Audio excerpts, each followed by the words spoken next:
Alrighty, good evening. Welcome to the Monday, February 2nd work session. Thank you all for joining us. Let's call roll, please. Certainly, Mayor. Mr. Egan? Here. Ms. Conley? Here. Ms. Downs? Here. Ms. Flynn? Here. Mr. Snyder virtually? Yeah. Ms. Mayor Hardy? Here. And from the Urban Forestry, I see Mr. O'Brien.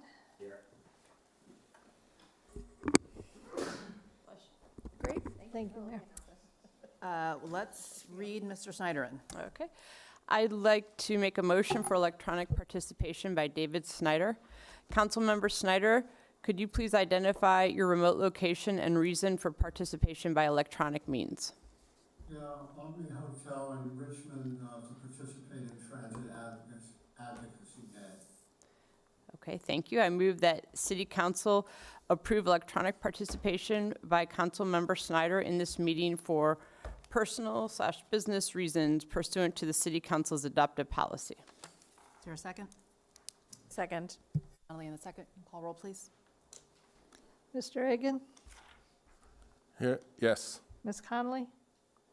Yes. Downs? Yes? Ms. Flynn? Yes. And Mayor Hardy. Yes. That passes. Thanks for being down there, Dave. Thanks. All right, Wyatt, take it away. We've got an immediate work session agenda tonight, so. We do. We have 8 items, all of which are pretty substantial for tonight's work session. I have laid out some timing guidelines, which are, I'm sure the council is going to adhere to very strictly. One quick question. Should we do disclosures now or later? It's always best to do them at the beginning before we get into the discussion. Okay. So, the City Council is discussing tonight a capital project known as the Greening of Lincoln, which would implement storage drain and sidewalk improvements along Lincoln Avenue. As a resident of Lincoln Avenue, my property will be affected by the project, causing me to have a personal interest. Because I am only one resident among many who may realize a reasonably foreseeable direct or indirect benefit from the project, I am allowed to participate as a council member in the matter under the Conflict of Interest Act. After careful thought, I have decided to participate in this matter because I am confident in my ability to participate fairly, objectively, and in the public interest. Although I would like to add that specific to Part A, number 3, I will be recusing myself from any discussion because even though I can participate in that by the Conflict of Interest Act, I have decided it's in the best interest of everybody because it's kind of very much impacted. I'm going to recuse myself from that small slither. Great, thank you. Anybody else? Yeah, could I get clarification on the part that Council Member Egan is not participating in? That is the Part A, what do we call it? Something 3? Walden Court. The Walden Court stormwater drain portion of it. I see. Yeah. Okay, thank you for the clarification. Okay. Anybody else? Okay, let's get started. All right. We're very pleased to be before council to talk about the tree canopy ordinance for the commercial districts in the city. I do want to thank Matt Matusik, who's kind of led our subject matter team, Charles Prince, our city arborist, and Sally Gillette, our city attorney, have done a lot of work on this since the last time the council saw it. I want to talk about some of the changes that are related to state code authorities and ask for the council's first reading at your next regular meeting. I'll turn it over to Mr. Matusik. Oh, thank you. Good evening, everyone. So without stealing too much thunder, staff has been working diligently to kind of make sure this item is ready for its first reading. And to do that, a number of technical adjustments have been considered in the actual proposed language. As you'll see in the presentation this evening, the broader recommendation has not changed, but in order to ensure we are consistent and complying with the state provisions, we have made a few subtle adjustments to make sure that from that perspective, the recommendations can continue to go forward. So with that, I'm going to let Kurt, Charles, and Cameron take over and give you that update.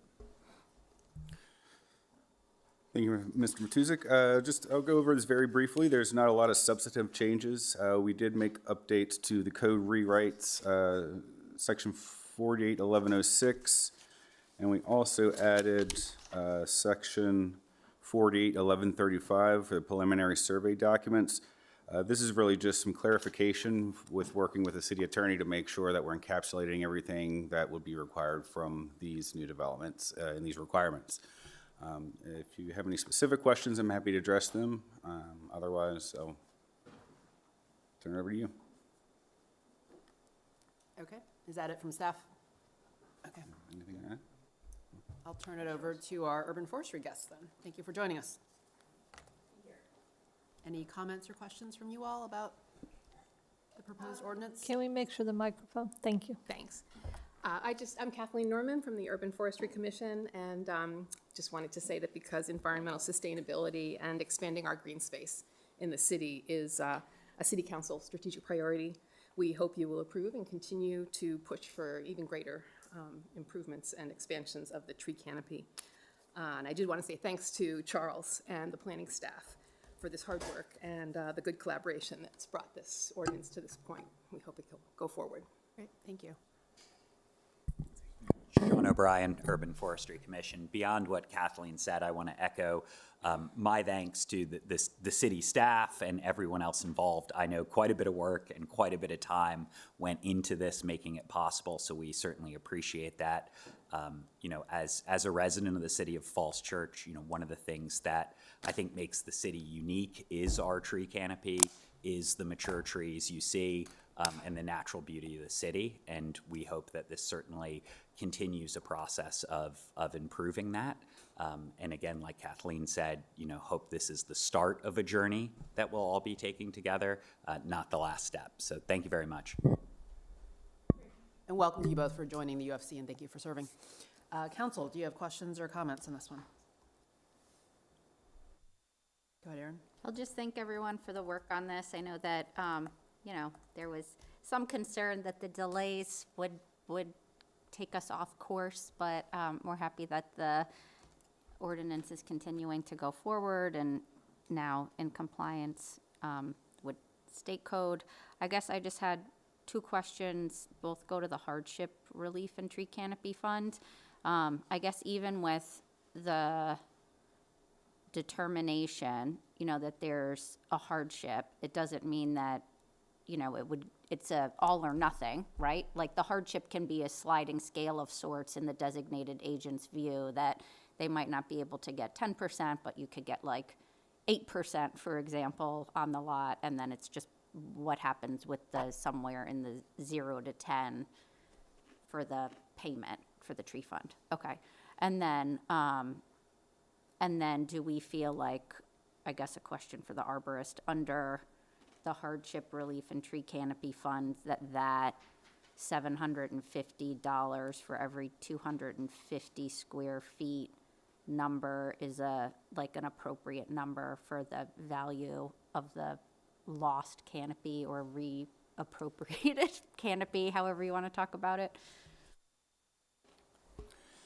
Yeah, the number comes from, so the dollar amount is the current bond for city trees as it stands, and the 250 number comes from a medium large size tree.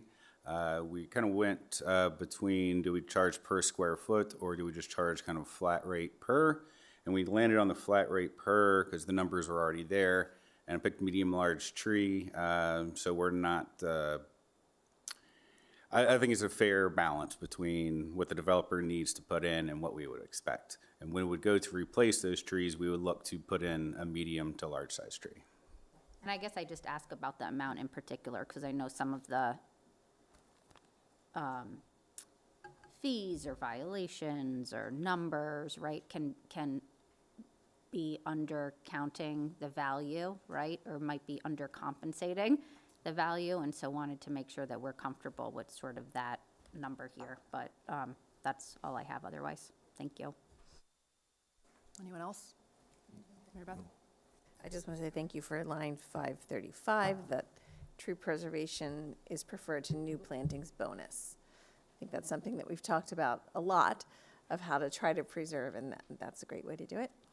And then my other question is, and this might be more for Ms. Mester, as things are happening in the General Assembly right now, is there anything that might go against this, that might be out there that we might have to revise? Not to go against it, but there are two generally favorable bills that might be something that would require us to come back and revisit and do an update. I was actually just checking that for you. The House bill is still not docketed in the subcommittee, but the Senate bill, I just brought up the wrong number, is still progressing. Both of them reduced from 20 years to 10 years, and one has some percentage improvements. So both of them are positive. We will keep everybody posted. Of course, thank you. And to be clear, I think the distinction should be made that both those bills and what's in front of us tonight are dealing with requirements that live in the city code, kind of where our speakers were highlighting where we want to go is to set much higher goals as targets and expectations that conveniently don't live in the city code, but allow us to establish a much higher negotiation perspective with developers when they come in, so.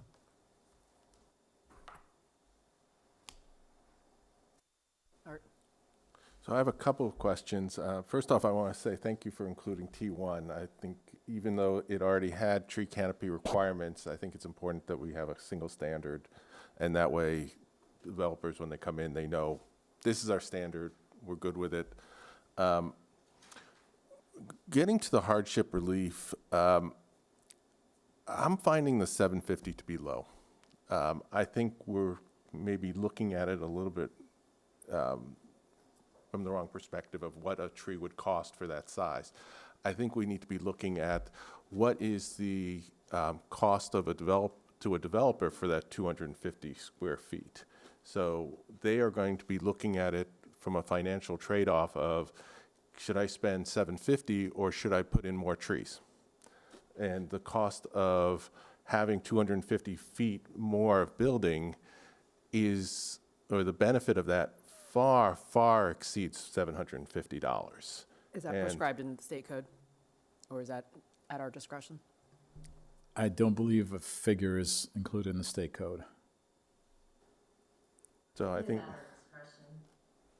yeah, so when we're looking at it, it's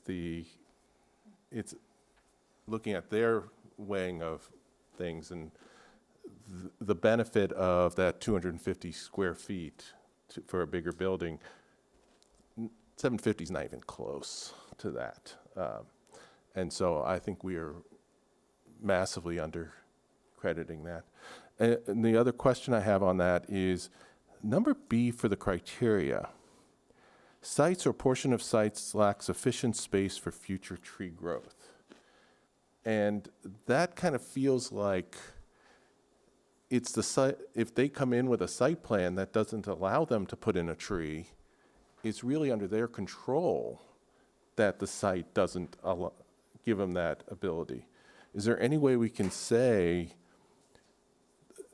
that that is based on the condition of the site? So if the site doesn't allow it, you know, there's a couple of big rocks and there's no space for the trees or something, but they could just come up with a site plan that squeezes out the ability to do trees, and all of a sudden they're able to compensate.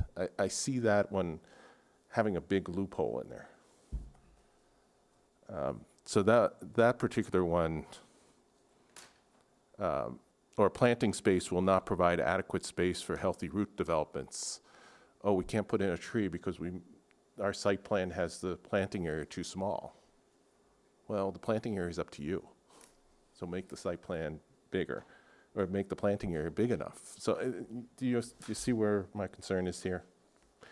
So I think there's some potential loopholes in here that we want to maybe close up a little bit.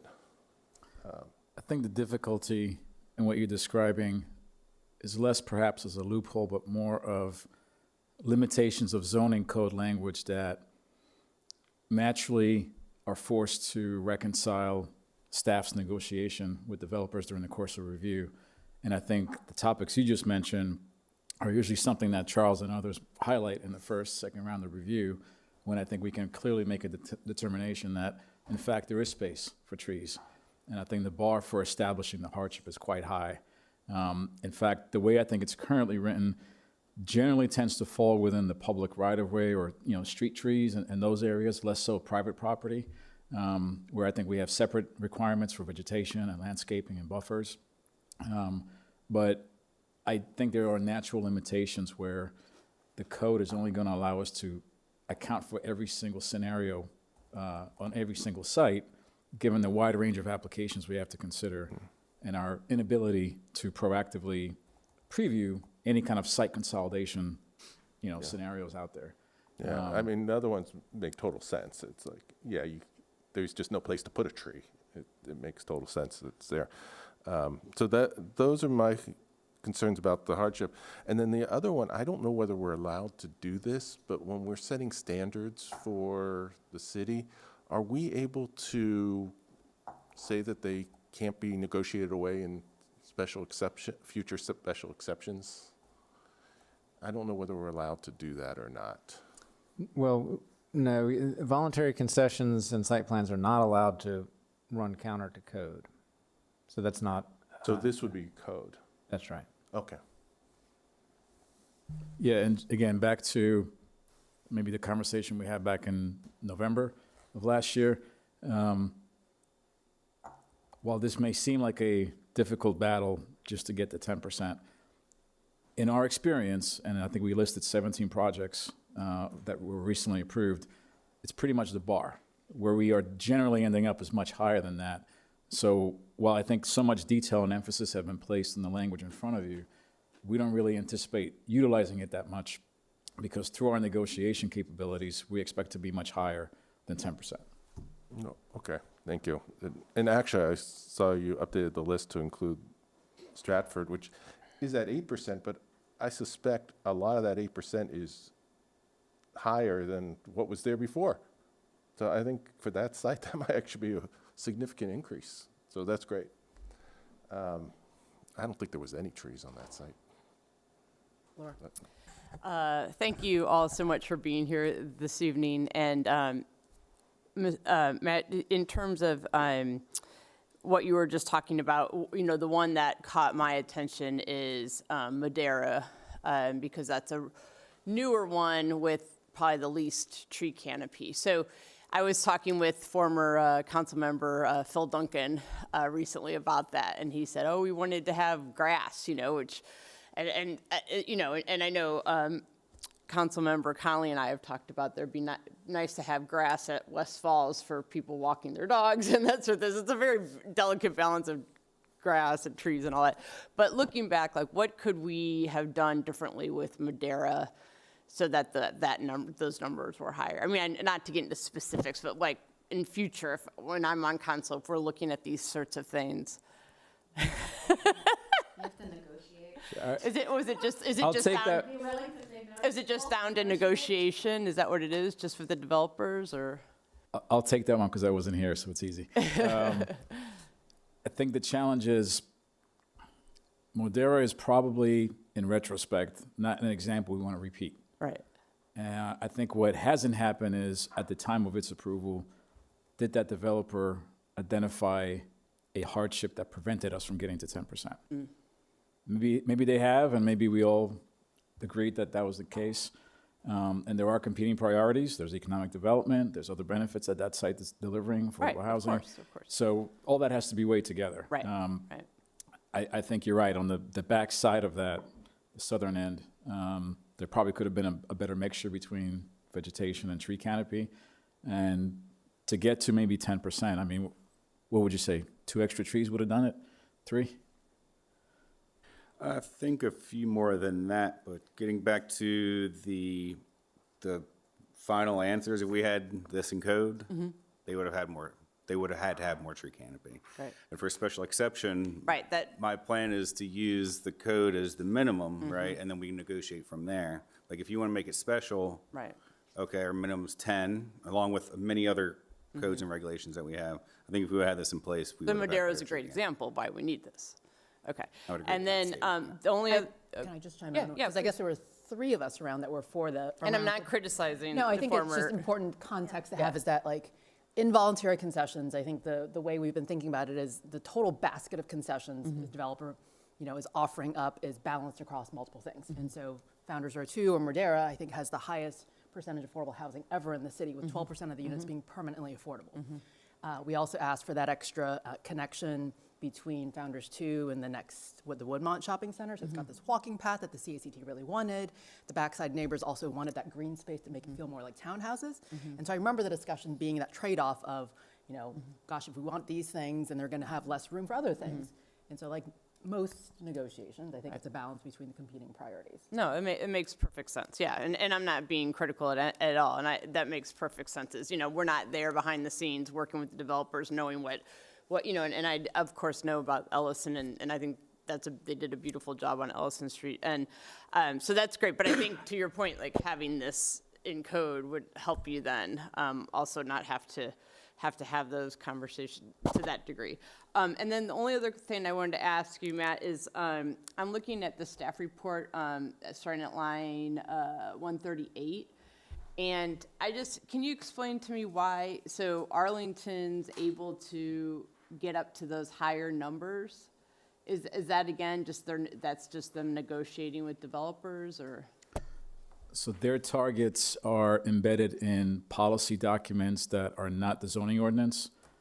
So they're establishing targets and expectations and just effectively negotiating their way to that point. Those numbers are not embedded in their code because they have Right, similar 'cause they can't. restrictions. Right. Okay. So that's just more of what they're trying to aim for, but they can't put it in writing. Okay. That's it for me. Thank you very much. Anyone else? Okay. I would say besides having the bare minimum so that we can have a starting place for negotiations, I think the other thing that's helpful in this discussion is agreeing that street trees should not count. So when I was liaison to UFC, I think there was always debate whether they should count or not count. And so if we have consensus, it doesn't count. I think that's also just helpful to have that as agreement going forward. So thank you for bringing the conversation to us. If there's nothing else, I think we look forward to this coming next week. Thank you. Thank you. Thank you, Al. And Matt, do you want We're only to 3 get us minutes kicked behind. off on the next one as well? Sure. We're only 3 minutes behind, Mary Beth says. I can feel the pressure already. So this next item, TR 24-28, is an amendment to Chapter 8 of the Comprehensive Plan, otherwise known as the Facilities Chapter. Staff has been actively engaging with the community, various boards and commissions since they brought this to this group, I believe in October, maybe even earlier than that. A lot of helpful feedback has been collected, also some outreach with the schools. And I'm going to hand things over to Zoe Larive and Emily Basemore to kind of cover all the different things that have changed. I think to their credit, they've been able to really utilize some clear and helpful formatting to kind of allow everybody to catch up to the edits throughout this very extensive document. I think we're approaching 80 pages now. And there's also a separate attachment beyond the staff report that captures the comment matrix, again, highlighting all the different feedback and themes that we've kind of collected over the last several months that really informed the draft that's been released a few weeks ago that's now in front of us. So with that, I'm going to hand it over to Zoe, and I believe she's joining us virtually. It's all yours.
We made many revisions to the draft, but the key revisions are listed here. So we have a new cover format, which you can see, and added references to the city's sustainability goals and related plans. So references to those we've already adopted.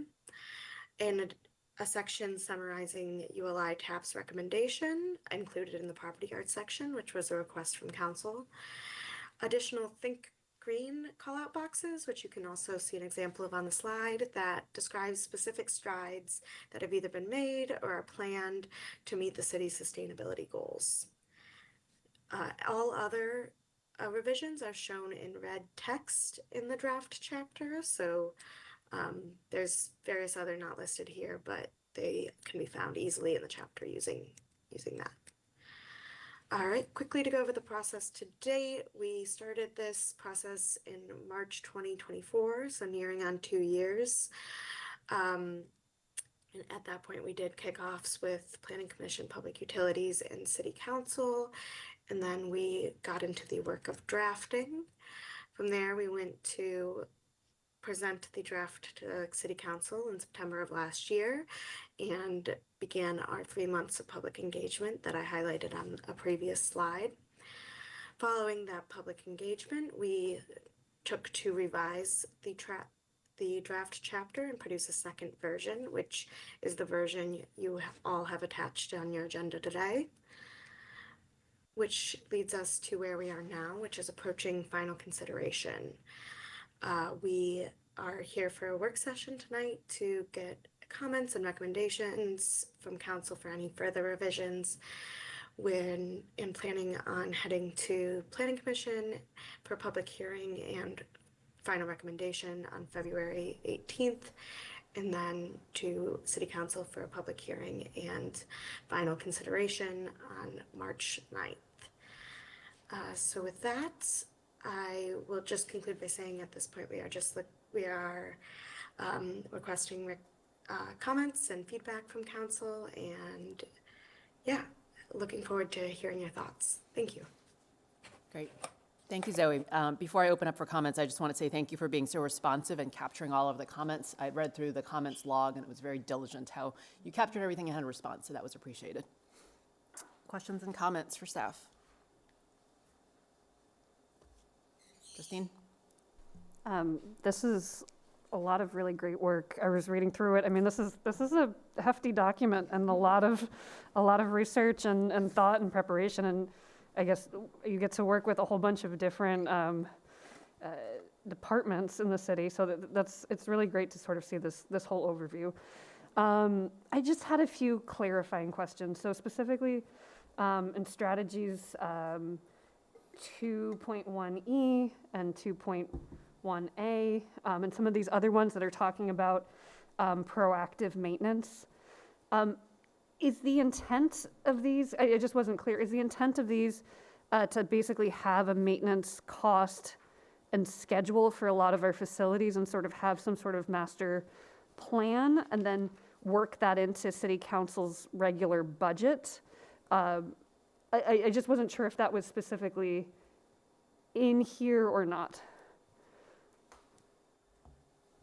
I apologize. Could you repeat the number of the strategies again? Sure. It's 2.1A, and then under, sorry, it was overarching objectives 2.1E, but strategy 2.1A. Okay, thank you. Apologies. No worries. Yes, so I believe the 2.1A is specifically calling for a continuing update to the FCA, the Facility Conditions Assessment, which at this point is updated every 10 years and was last done, I believe, in 2021. And why we just funded that in the budget amendment. That's correct. Okay, thank you. Yes. Sorry to interrupt. Okay. Oh, no, you're fine. Thank you. So that is funding for that specific assessment that happens every 10 years. Then 2.1E is addressing the need to cyclically update a range of plans, policies, and agreements. So that is going to include things like the recommended stormwater master plan and sanitary sewer master plan. And it is recommending council continues to fund what is needed for these updates and for these projects. However, this is not a binding agreement to have any funding. It is a guiding document, a policy document. Right, right. I guess what I was mostly interested in, this is something that we've been asking for a while, which is like, anytime we have a project, make sure that we know what sort of maintenance costs are going into it, and then making sure that those are woven into the budget. And so having some sort of like clear plan somewhere. And so I was wondering if that, having a clear plan for what maintenance is expected and integrating that into the budget process with city council, if that is something that is represented at all in this document. Yes, I think that to point to, sorry, I think I misread which one you were talking about, Action 2.1E, the maintenance manual. The idea behind that is to have a manual that specifies what specific products to use and what the useful life is, how to fix them, who to call to fix them. The exact parameters would have to be specified when we're scoping out what this project would look like. But the idea would be to have a standardized understanding throughout our facilities of what we are using, when it would need to be replaced or serviced, and generally what it would cost. Of course, those costs are subject to change at any given time, but that is, I think, the intention behind that action. Okay, so there would be some sort of like tracking document where we could see, oh, in 3 years, we're gonna have these costs come up to replace the solar panels on the Aurora house, whenever that goes into play. So maybe, Zoe, I'll jump in here Sure. a little bit. So I think there's three pieces that get it in the chapter here that I think, get at your question. So there's the facility condition assessment, which is in the budget amendment, I think for you all to consider. And the idea behind that is kind of for all of particularly your major assets in all of your buildings, helping the city better project out when each of those life cycles is coming to an end and the city needs to plan to replace them. So we can be more proactive, not wait for things to break, which we've had some challenges with in the past. The 2.1E here is kind of talking to the desire over time to standardize the things we put into our facilities. So you don't have, the example you hear about is you don't have 5 different types of toilets or whatever that you have to hold parts for, and so this one is intended to, help standardize some of those materials in the city over time to make it more efficient for us to take care of things. Gotcha. And then the last thing I think in the study to help project out our costs and lay out a plan is this, and I get the wording for this wrong, Zoe, but I think our the facilities kind of strategic plan, and that's more to talk about and help the city get its arms around what are those gaps in our functional requirements, the amount of office space we have and the like, and help the city kind of look at options to how best to address those. And so the first thing with the facility condition assessment will help us better plan and propose kind of projects in the CIP to take care of the stuff we have. The facility's strategic plan, and forgive me, Zoe, if I got the words wrong, we talked about a better way to explain it, but is intended to take all of these kind of functional requirements we have for the property yard, for the police department, a lot of the things that come out in the chapter here that the city, needs to address over time, and help us kind of bring in a consultant to help us kind of think through what's the most cost-effective and efficient way for the city to meet those.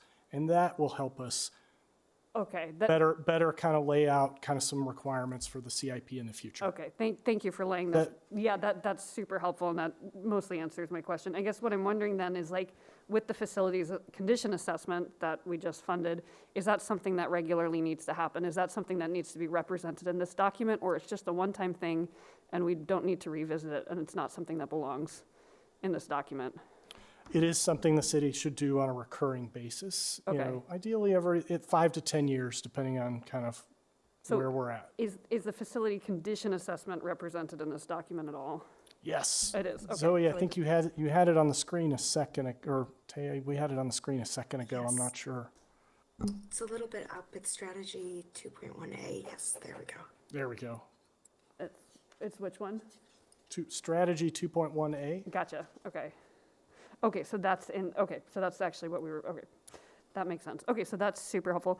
Then I guess my other general question is, a lot of these policies are things that are nice to have, or things that we should be doing.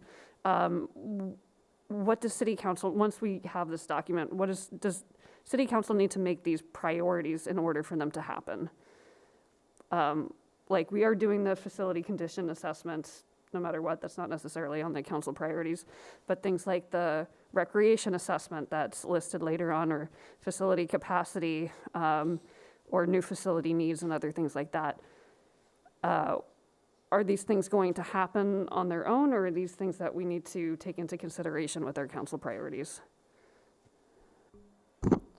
So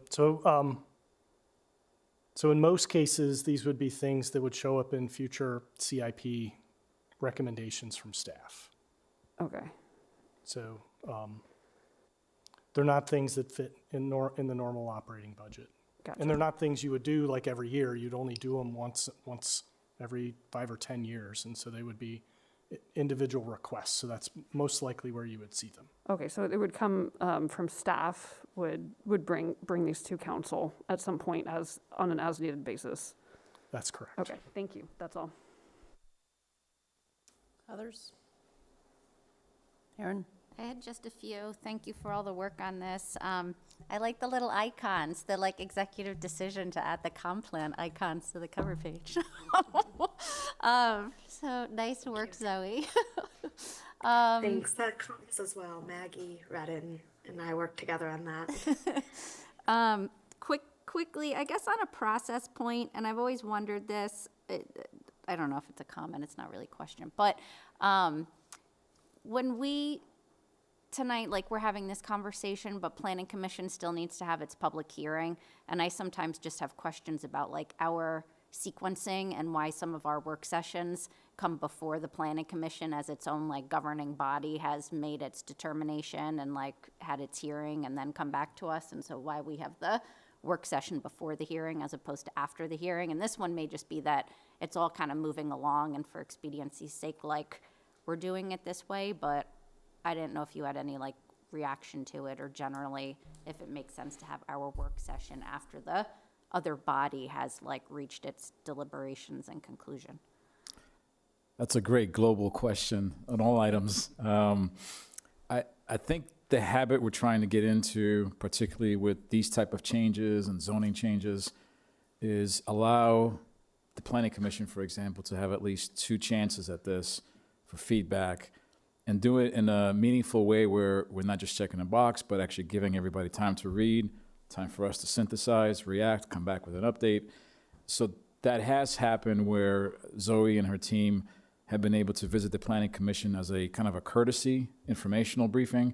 I forget which month that happened. There were so many meetings already. But that, I believe, happened once we've had an earlier work session here. And the signal, I think, was let's hear from others. And we kind of went on to this multi-month engagement strategy and roadshow. So feedback from that commission and others has been incorporated. I think in a few weeks, we'll have a chance to see if they have any other thoughts, or was that it? But we feel like we've tackled just about everything. Thanks. I think they were at the planning commission last month for a work session. Is that correct? Let me look at the, Yeah, I just mean in terms of like, it doesn't matter. I think you get what I'm saying in terms of like the work session. Should the work session follow the action versus the council weighing in while it's kind of before the other body? And maybe it's a reason for concern in other contexts more than this one, but you could see certain things that you'd want them to kind of like do their work and then or have the work session after their hearing and the benefit of the hearing. And this one, like, we can always do the update as part of the staff report if something were to come out of it or we needed to do something, you know, before we're taking action. But as a general matter, I just wanted to like get it out there in terms of like the relationship and the sequencing between the two bodies. And I think that comes down to the number of work sessions most complicated items tend to have, where I think in the life cycle of most items, there's the initial scoping discussion where, and also a check-in with you all, is this something we should prioritize and take on, or there's too many questions and competing priorities, let's hold. So I think if that initial signal is thumbs up, please proceed. I think we do usually tend to, you know, collect initial feedback, also some scoping conversations. I think once we learn enough and have more information, another work session is scheduled, at which point maybe a similar courtesy update is provided to those commissions. So we try to stagger them, but it's a case-by-case approach because some things are pretty cooked early on and we more or less know what the outcome might be. Others, we kind of learn along the way and we don't know if we're going to need 2, 3, 4 work sessions. So it fluctuates.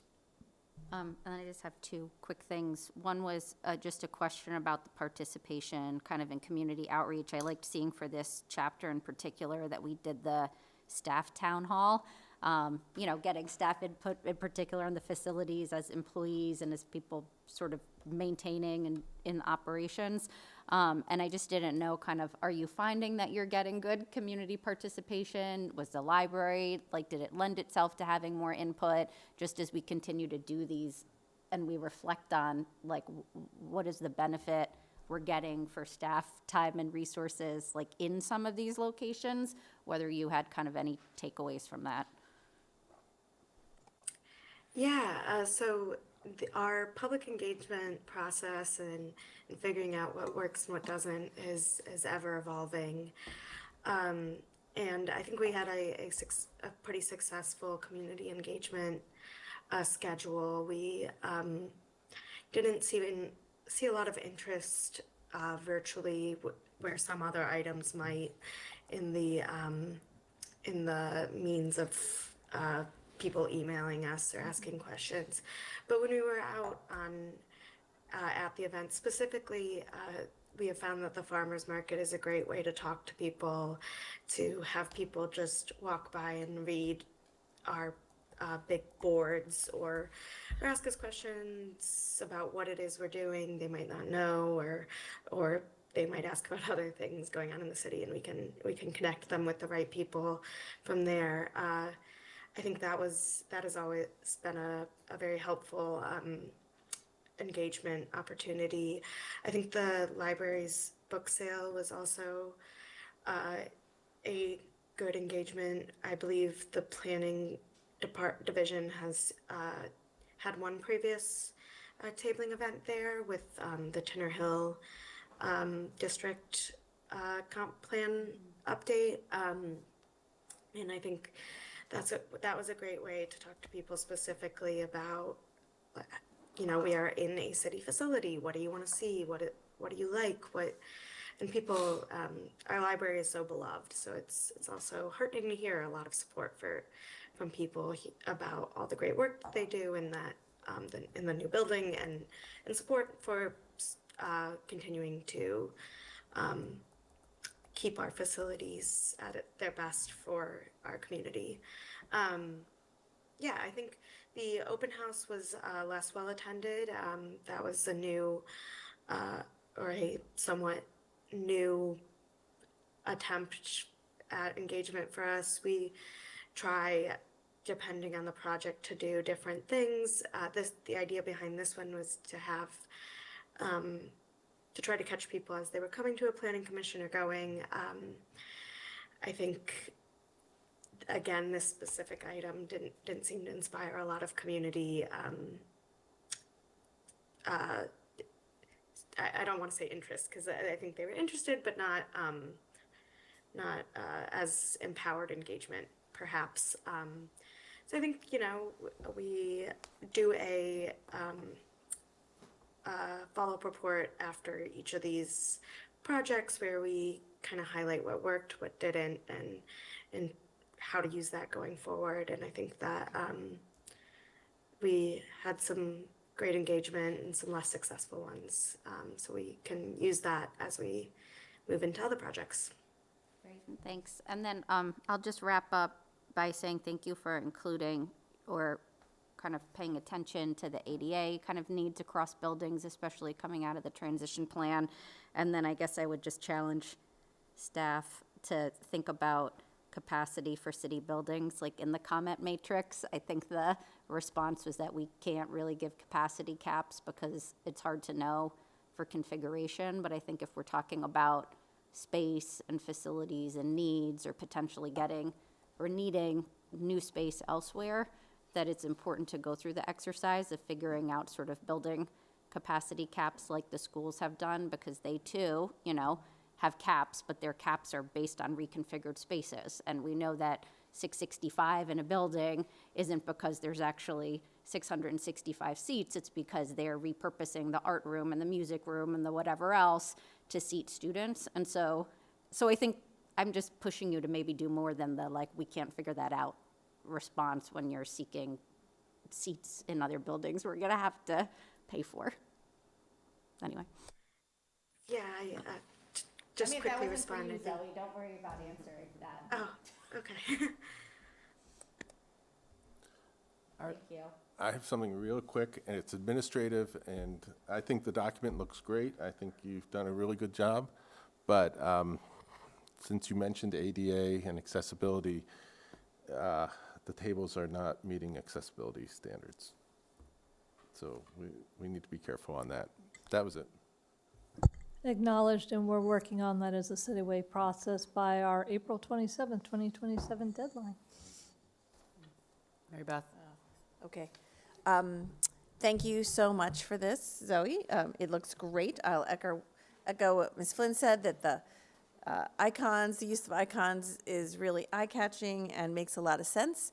And it's great to see it as part of a whole. I love the picture on the front and just the use of color. So I think that really, again, just the opening, but I like that a lot. As far as the use of buildings, somewhere in there I read, and I was just looking for it, and I can't find it, the acknowledgement that the community center uses space at Meridian on a regular basis. And I know that was added after request. I just can't find where it is. It's towards the end. Yeah, it's toward the end. But I feel like that almost needs to be a stronger statement, because, like, there's so much that happens at Meridian as a rental facility, and there's not much in here about that use of school buildings. That on the weekends, those facilities are rented out. There's a whole department that rents out basketball courts. At Oak Street, the basketball courts are full every night during the season. There's a lot that happens in those buildings that's not just school. So I'm wondering if that could be reflected in there somehow.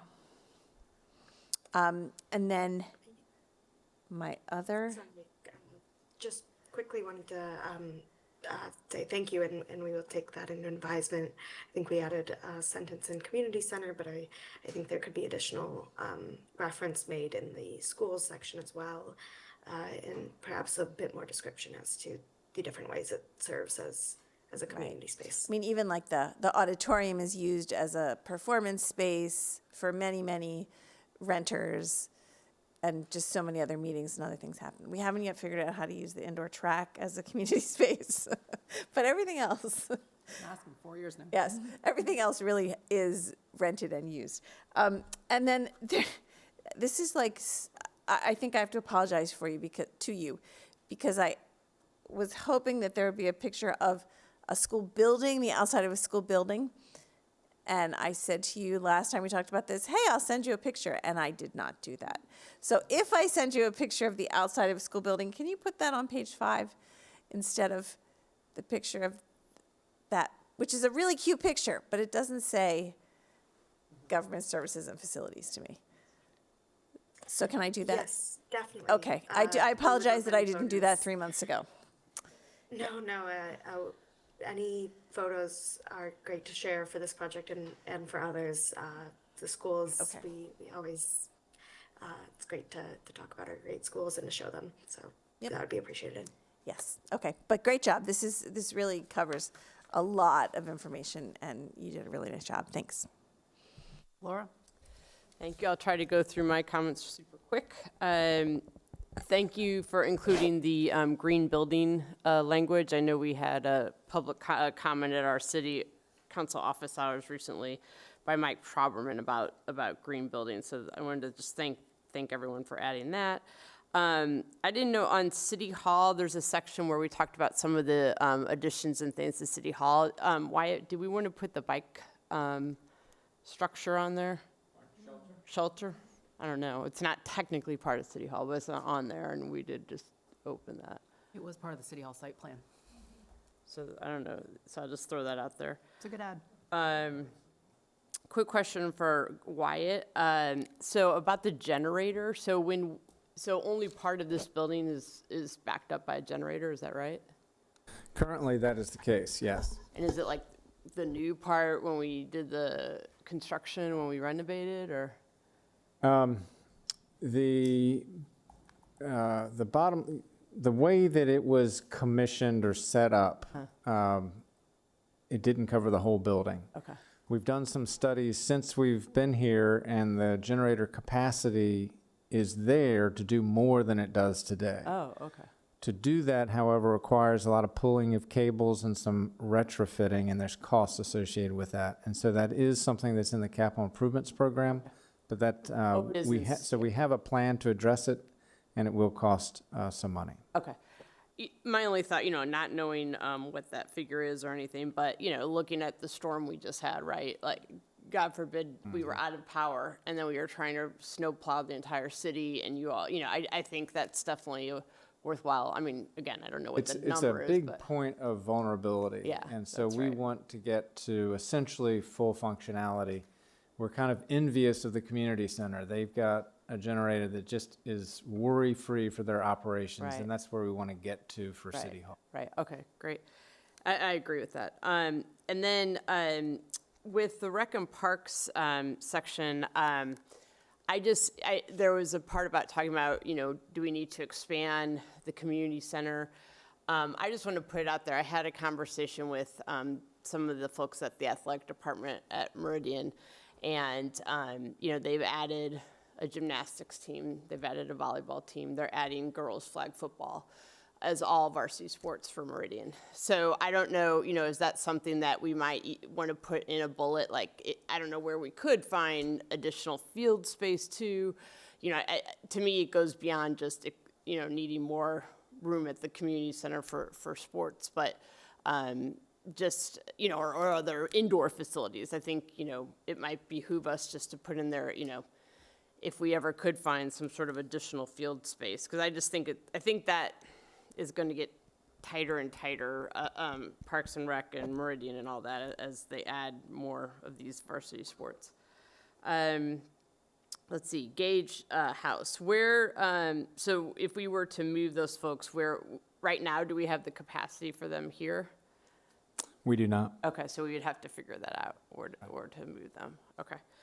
I'm almost done. And then in terms of the it's 4.1D. Whoops, I just lost it. Well, if you can go to 4.1D.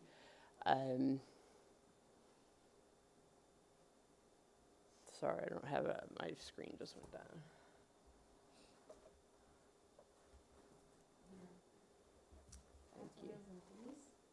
No, D. Sanitary sewer master plan.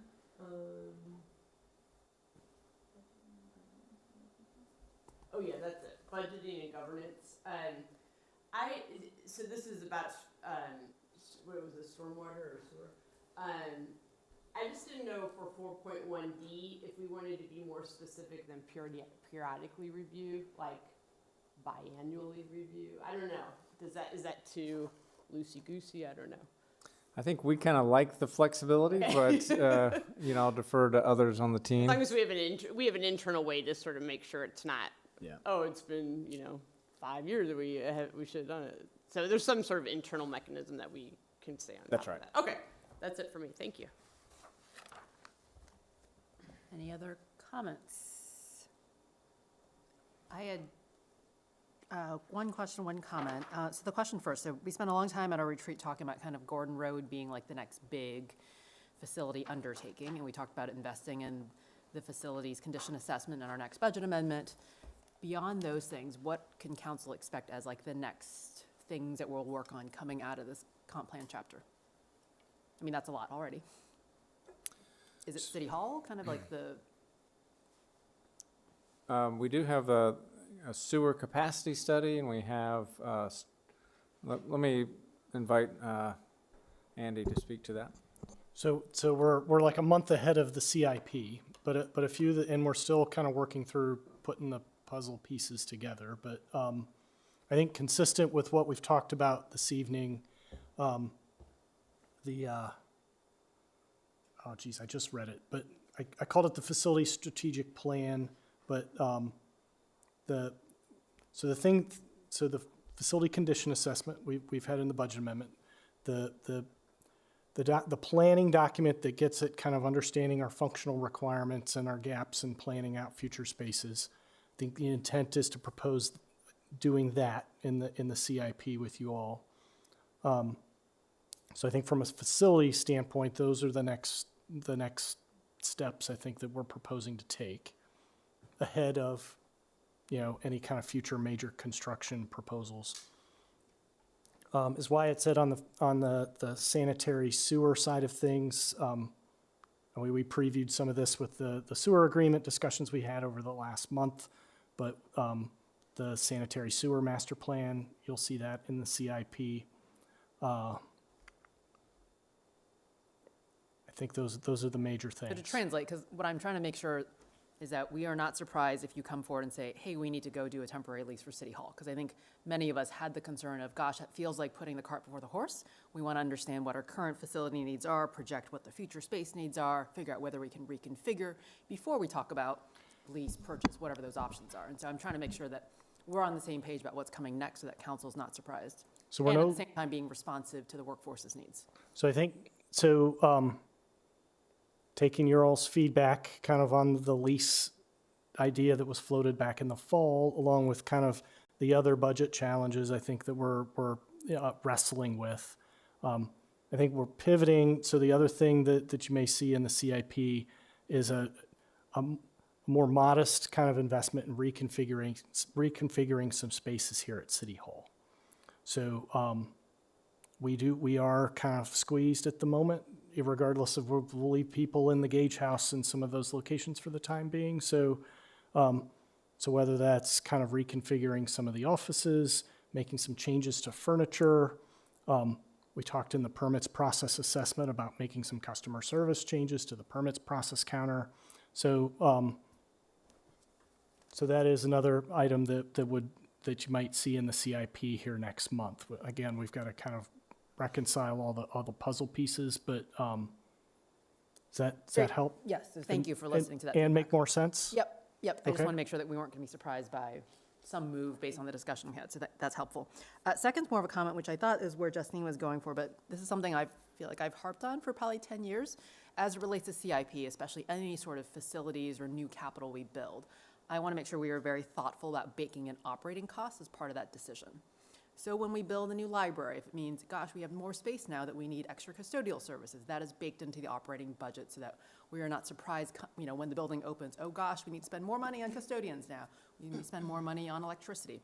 I feel like we've been surprised a few times when we said, oh, we built this new thing, now we have to pay for more of it. That principle needs to live somewhere. I don't know whether it's in this comp plan chapter, if it needs to live as part of budget guidance or CIP decision-making, but I feel like I've been doing this long enough now that this has recurred, And I would like that to be a bigger part of our decision-making anytime we make big capital decisions. Understood. So direction for staff and figuring out where the best place to put that in would be great. Okay, anything else? Okay.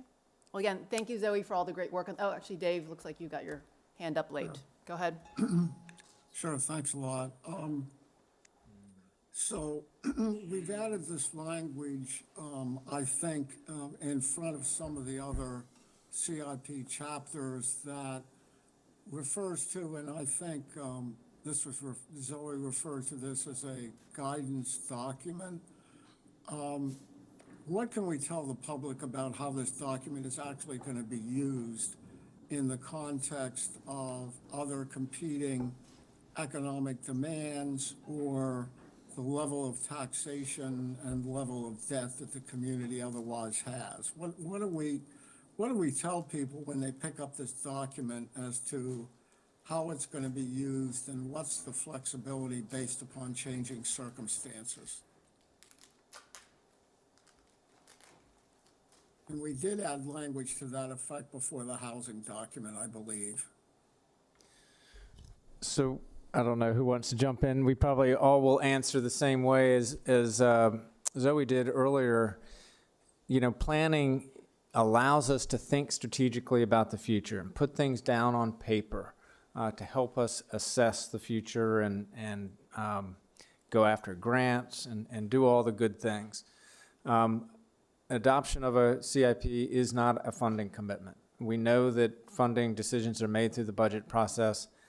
And if, we do, staff, when we put our budgets together, we review all of the, particularly the recently adopted chapters of comprehensive plan. And that does inform our thinking. It's sort of the spiral that we always talk about with CIP. It starts with planning, and you sort of go through the process of finding funding, implementation, and then planning again. And it's a iterative process. Does that help answer your question? Yeah, do we have any language to that effect? So in the fiscal impact of the staff report, I think we're very explicit about that process. If that's not satisfactory and it needs to be said elsewhere, Zoe, usually in our strategic objectives, we have a sentence in there that sort of speaks to that concept, but it's definitely in the fiscal impact section of the staff report.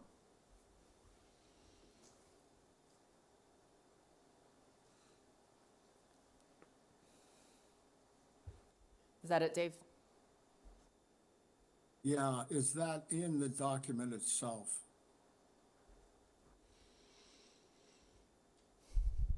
So I don't think that exact language that's in the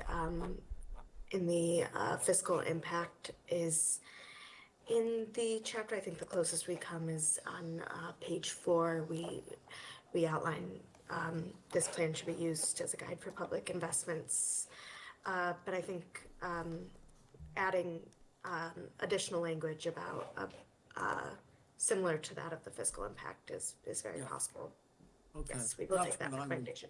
I mean, I kind of like the sentence you have in there right now. It says it should be a guide for public investments, including budgeting and prioritization of needs. It kind of reflects a pretty comprehensive approach that we wouldn't be putting an 80-page document together unless we were using it as a guide for where we want to spend time and money, but obviously it's anchored in some sort of prioritization and budgeting process. Is that sufficient, Dave? I think the addition of the language that we had on fiscal impact would be helpful. But I appreciate the language that's there. One other question about the property yard. We had a discussion of that at the retreat, and I think the sense was that we may try to get that area to serve more than just the property yard. Are we tying our hands at all with regard to the planning for the Gordon Road area with this? I don't think so, no. I would only add that we purposefully didn't make specific recommendations about what to do with specific spaces, rather highlighted needs. And you can see the section on the ULI tab, but other than that we are more just addressing the needs and saying this will need to be addressed somewhere, and kind of leaving it open for the puzzle pieces to be placed in where it fits best. Okay, thank you.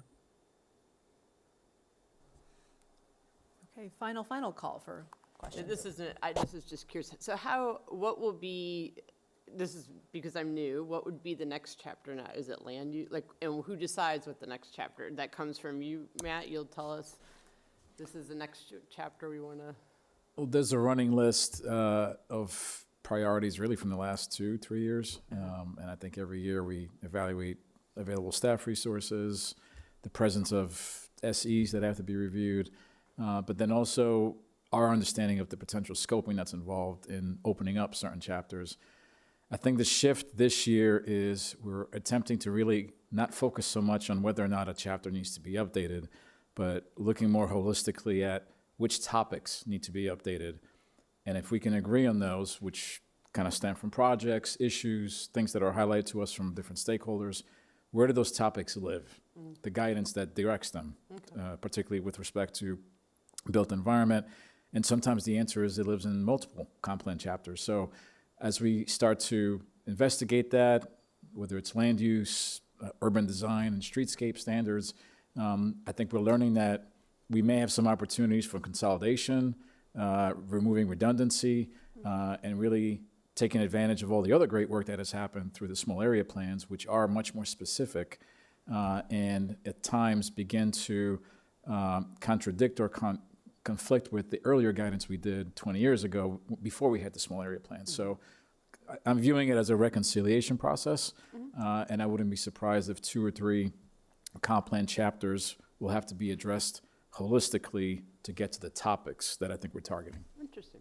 Okay, thank you. So actually, that raises a process question. Councilman Snyder's question also. The chapter 1 is kind of an overview and introduction to the comp plans. Does it, when you adopt a new chapter, do we need to administratively, kind of update chapter 1 to say, is there anything in chapter 1 that has to be updated because you've updated another chapter? It's possible. We're kind of finding out that the same holds for the vision and the character chapters. A lot of them kind of just really want to speak the same language. And I think if we in fact do proceed with the land use chapter, there will be a domino effect where I think where that chapter could end up will likely involve some minor adjustments to those other chapters. But that's something we have to explore and be really mindful and strategic about how much we are taking on. Yeah, I was just thinking about that after Councilman Snyder's, because that statement is kind of generic. It would belong in chapter 1 and apply to all chapters. That was all. Okay. Thank you all. And the next item up, I'll ask Matt if he could introduce this item. All right, so with us, Kurt Lawrence is going to bring back, hopefully, the shared mobility devices proposal, which really benefits from an earlier example that tried to be instituted but did not have as much attention and utilization. So as you'll see from his presentation tonight, there are some lessons learned and adjustments that are strategically targeted to make sure we get greater participation this time and really kind of evolve as the industry has evolved in our local adjacent jurisdictions. So with that, I'll hand it over to Kurt. The microphone set up, and then Tay, I'll share my screen if that's okay with you. So we have the staff report here, but we also have a presentation that we'll go through tonight. And this presentation has been seen in some form by the CACT and the ESC in September and November of last year. Since then, we've made some recommendations and continued to add more information. Now we're bringing it to you, Council, for kind of an initial work at it at this first work session. So there's a lot of slides in this presentation. I'll try to move pretty efficiently and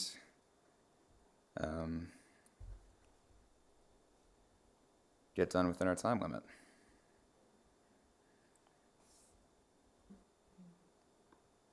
Okay. It's okay, Kurt, we don't expect you to make up the 45 minutes from the previous one. You know, I'm going to do my best, but no promises. Okay. So, introduction. What exactly are we talking about when we say shared mobility devices?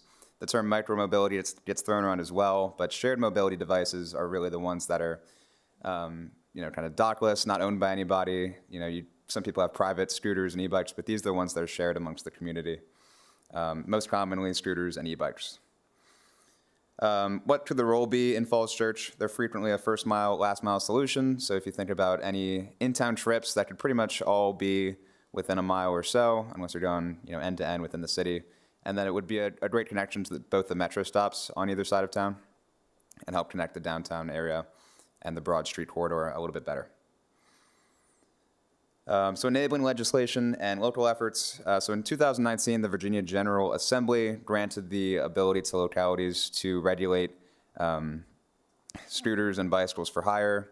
In 2019, following that, the City Council passed a resolution to authorize the 2019 City of Falls Church Shared Mobility Devices Demonstration Project. So we'll call it the 2019 project. We'll call it the 2019 Demonstration Project. We're trying to use the term pilot program for this new program to try to separate them a little bit and try to minimize confusion. But this pilot program was slated to go for a year.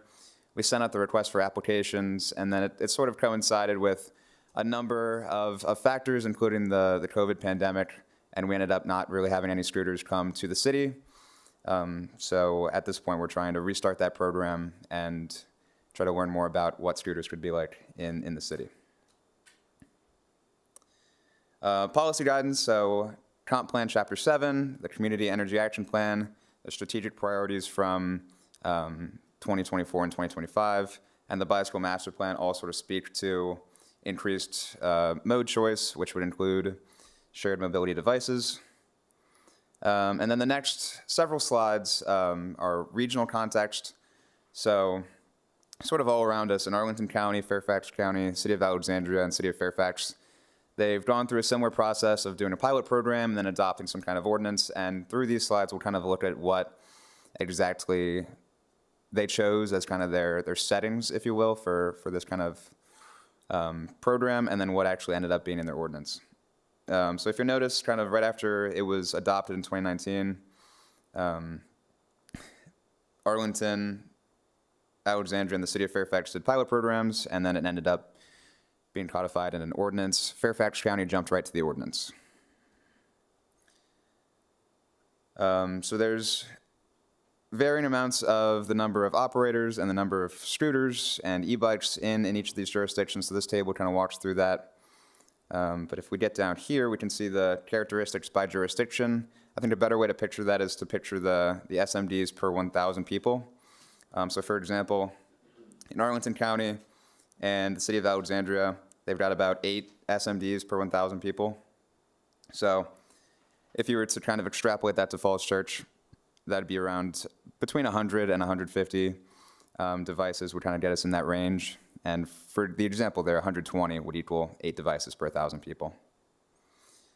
Fees, there's all sorts of different fee structures that are out there. So there's the per device fee, a permit fee, and an application fee. There's also the right-of-way use fee, which you'll see across the board is 0. In 2019, we had adopted a right-of-way use fee for our pilot program. City of Fairfax did the same thing, and they did away with it because it was too much of an administrative burden versus what it actually collected. So they saw that these other fee modes were a lot more efficient. Common parking requirements. Parking of these devices seems to be a hot topic, if you will, for a lot of people that might kind of think strongly one way or the other about these devices. The benefit of these devices, unlike, for example, Capital Bike Share, they don't have to be placed in some kind of dock around the city. They're dockless and they can be parked in many different locations. The general guidance is to keep them out of the way of other modes of transportation, including pedestrians, make sure we're not blocking any crosswalks or furniture, driveways, garages, bike lanes, travel lanes, fire access, ADA access, private property, that sort of thing. Safety features, there's a few that are actually required by law. by state law, and then across the other jurisdictions, they all sort of require things like speedometer, headlight, taillight, brakes, bell, maximum device speeds, unique identifying numbers for each device. The software has also come a long way since 2019. The apps and the operators are pretty good about displaying the safety and parking requirements and knowing kind of when devices are going to be parked improperly and sort of addressing that before it becomes a problem. There's safety information that's given to users of these devices kind of when you sign up. And then as a jurisdiction, we can impose operator requirements, and it's common for our neighbors to make sure that the devices are free of defects and well maintained. And then, for example, if there's a device that needs some kind of maintenance, kind of through the software, the operator can lock that device down so no one else is able to take it out and risk some kind of injury or other issue. There's some additional common requirements, including a bond. For example, $5,000 was pretty common across the jurisdictions, and the jurisdiction can use that for costs related to moving and storing devices or other issues as far as compliance goes. The service area tends to pretty much be the entire jurisdiction. Business licenses are required. Language instructions are commonly available in English and Spanish. We can require that as well. Equity, for example, you can require a certain amount of devices to be deployed in designated equity areas, as well as a non-smartphone option to access vehicles, including a cash option or a text to unlock option. Customer service, there's people not necessarily situated in the city, but within a certain radius, so that if we do have some kind of issue, they can come and address that. Maximum speeds, rider minimum ages, we can always kind of set our own. Commonly, we saw in the other jurisdictions, it was 15 miles per hour for scooters, 20 for e-bikes for the speed, and then ages, state minimum is 14, but I've also seen 16 and 18 through this exercise. Helmets may not be regulated, but they may be encouraged. The other jurisdictions in our area seem to be a little bit split on whether or not you can ride these devices on the sidewalk. The general emphasis seems to be kind of ride them in bike lanes where available. So you can see that there's a bit of a difference there between each of the jurisdictions. And now switching from the other local governments and moving into the operators that are here in this area.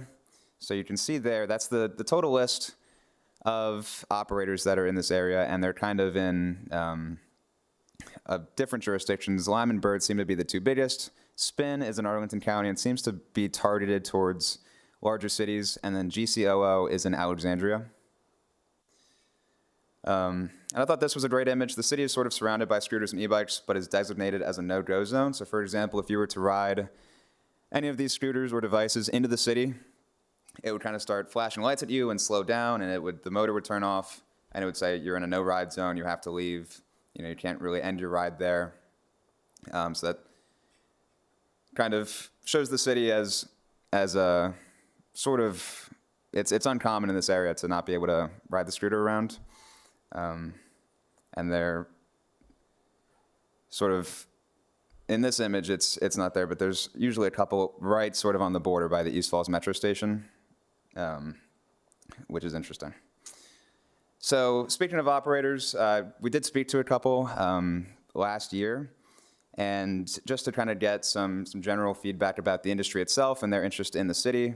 So we asked if they were interested in expanding into the city, and yes, they'd love to close that gap that we saw in the last image and kind of be operating this whole area. And then we asked them kind of what the big problems are. For example, last time we did this in 2019, we did not have any operators sign up to operate here. And I said, okay, well, what really are the main drivers that would make you not want to come here? And it was really the financial aspect. If the fees are too high, if there's too many kind of requirements on, say the insurance is different there than everywhere else for whatever reason, and it was way higher, they wouldn't want to come here. The permit fees was mentioned as well. What's interesting is the operational regulations did not seem to be as important. They said that, the industry's kind of worked itself out now where they're pretty efficient about kind of managing their fleets. The software is improved to kind of help them figure out a lot more about these scooters. So we kind of have a little more leeway in deciding those sort of operational regulations, which is like parking, the safety features, that sort of thing. Throughout the first couple presentations of this topic, a constant question has been, okay, what about crashes and injuries and safety? So we looked into that. Alexandria and Arlington published, as part of their pilot program reports, some data on crashes and injuries. And they're not terribly common, but they do happen at some regular rates. So you see on the right side, it's injuries per 100,000 rides, which is sort of the figure that you'll see from different reports kind of across the industry. So 9.1 for Alexandria, 6.4 for Arlington County. Another study from Virginia Tech said they sort of looked all over the country at different programs and found 12 to be their number. Then you'll see on the right side, Arlington County compared the shared mobility devices to cars, along with other devices, transportation modes. And there's all sorts of different caveats and things ways you can look at this. Like, for example, cars go on way more trips, so they're naturally going to have more crashes and injuries. And then some other things to note is that when you do have a pilot program, sometimes you'll have people, it's their first time riding one of these devices, and injuries tend to be a little bit higher towards the beginning. Once people are on sort of their second or third time on these devices, they've figured it out more by then, and that number starts to level off. So with all that said, what's the option for the city? Why are we here today? So there's really three ways that the city can go with this. One is to establish a new pilot program for shared mobility devices. Two is to jump right into an ordinance and regulate shared mobility devices that way. And three is to maintain the current status, which is no shared mobility devices in the city. So I put together a staff recommendation with the help of some other staff and feedback from the boards and commissions I mentioned earlier. So the recommendation is to revisit the 2019 version of this project and establish a new pilot program using lessons learned from that previous effort and any new relevant information. So I put together these tables. They're also included in the staff report, and they sort of kind of detail what a pilot program would look like for us in the city. So locations permitted to operate, similar to Capitol Bike Share, would be in the entire city. Devices parked on sidewalk. The goal would be to have them parked in a way that's not an impediment to pedestrians or any other kind of traffic. So, standing up off as far to the side of the sidewalk as possible, with plenty of options around so that we don't have that many devices parked on the sidewalk as possible. So, for example, corral areas are very popular. As in the first image on this presentation, you saw a nice one in Arlington County. So kind of identifying these little nooks and crannies in the city, maybe next to Capitol Bike Share, locations where we can actually have a few of these devices parked really out of the way of other modes of transportation. Max speed, kind of following guidance from the region and some of the studies that are out, suggesting 20 miles an hour for motorized bicycle on the street, 15 miles per hour for motorized scooter on the street, and then sort of asking people to go slower on the sidewalk to match pedestrian speeds a little bit better, down to 6 miles an hour. So these devices, if you've never been on one, they all come with a governor on the device to regulate the speed. So we're not having issues of speeding. If it gets up to, say, 15 miles an hour, the motor turns off, and you can't really get, too high above that.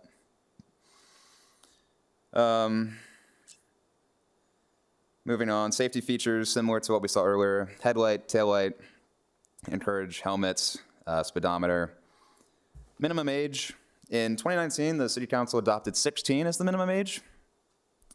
So we kept that in this version. Number of users per device, just one. Sometimes you'll see people riding, 2 on a scooter or a bike. It's really not allowed anywhere, so we want to discourage that. Equity access, we want to make sure we're being equitable, provide rides without the use of a smartphone app, because not everyone has access to that. So those first two slides are about the actual device use. These next three are more about the staff and city administration. So the length of this demonstration project, 12 months, with an option to extend upon agreement by both parties. Number of companies in demonstration project. This is one of the biggest changes from 2019, and this is sort of modeling the approach taken by Fairfax County. So rather than have the city sort of come out and say that we want to have, you know, one company, two company, three companies, we don't set a maximum or a minimum. We make 100 permits available to companies, and then they may apply for their preferred amount, which, based on our market studies, I'd expect companies to apply for all 100 permits. In fact, 100 scooters seems to be the minimum amount that a company would want to come here for. For example, if they had 50 scooters, the economies of scale works out where it's just really not worth the administrative costs to come to the city and operate here. So we'd want to start with 100 and let the operators kind of decide how many permits they'd like to apply for. So then below that number of devices, as I mentioned, we'd want to start with 100 devices. That's sort of the minimum amount that this program's going to work with. And then if it works out where things are going well, we can increase that to 150. Permit fee, keep it simple, just an upfront permit fee of $5,000 per company, regardless of the fleet size or device types. Cash bond, $2,500. Business license required, service area in the city public right away, and then device decal. This is another common requirement. It's got to include the name of the permit holder, so the company, toll-free telephone number, website address, unique identification number, and have all those things kind of together on a decal that's easy to see. And then from this, the point of the pilot program is really to experiment with these devices and learn as much as we can. So with that, we're going to have some reporting requirements and data sharing. So in the staff report, you'll see there's all sorts of data that we'd like to collect from this project, including number of rides, where people are going, how long rides are, et cetera. Customer service requirements, we don't want someone based out of state to be responsible for these devices. We want quick service, so we want someone within a 15-mile radius. Outreach and education activities, we want to encourage them to really be a part of the community and educate people about these devices. And that's all I have today. So thank you very much for listening to the presentation, and I'm happy to take any questions or comments. Great. Thank you, Kurt. It is nice this is back again. I have deja vu from 2019 when we worked really hard at it and then didn't get results. So thank you for bringing it forward. Questions and comments from staff? I'm sure we have some. I'm going to start there. I didn't know whether I should go first or second or later, but I have a lot of questions and comments because obviously this is not my first look at it. First off, I want to say I've been using the way you did it with the boards and commissions as an example of how we can do things better in the government, where you weren't fully flushed out, you didn't have this recommendation, and you came to the board and commissions and got that feedback. And I think this reflects that feedback. I think it's better for it. I think that's going to be I think that's really helpful, and I applaud that. And so thank you for that. That being said, I have a whole bunch of questions. Great.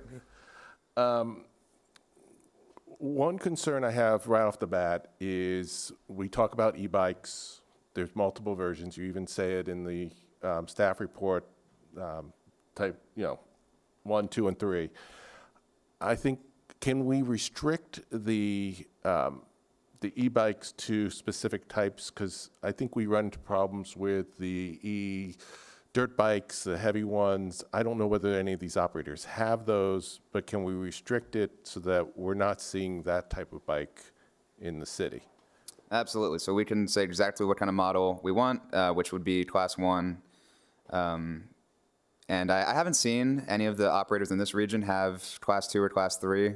I've seen VO, which is in DC, have Class 2, but I haven't seen it around here, and we can certainly make that decision on our end. I think we should, at least to start out, I think we should limit it to Class 1. I think that's That makes a fellow lot of parents would sense. agree, based on Yeah. what we've seen in the middle and high schools, the other ones aren't street legal according to Chief Fard, and so we don't want to encourage more usage of those, especially not by kids. So now the part that's very confusing is you talk about the 100 in the program, the permit. Is that 100 that they can then leave within the city? How does the numbering work with, we have the parade, and all of a sudden, we have a bunch of people show up for the parade with the riding scooters from the trail, which is great. And now we have 250 scooters within the city limits. How does that work? So the scooter operators, I believe they call it rebalancing, where they sort of look at the locations of all the scooters in the region and in the county. And for example, in Arlington County, there's a few places where through equity requirements or other functions, there's requirements that are in place for how many scooters need to be at what location by, say, 6 o'clock in the morning.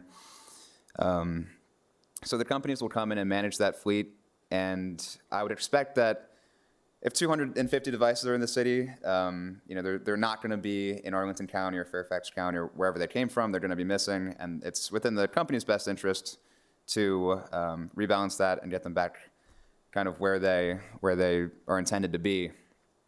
But if we do have an issue, we can work with the operator, say, hey, you really need to get these out of here. And on top of that, they regularly get charged.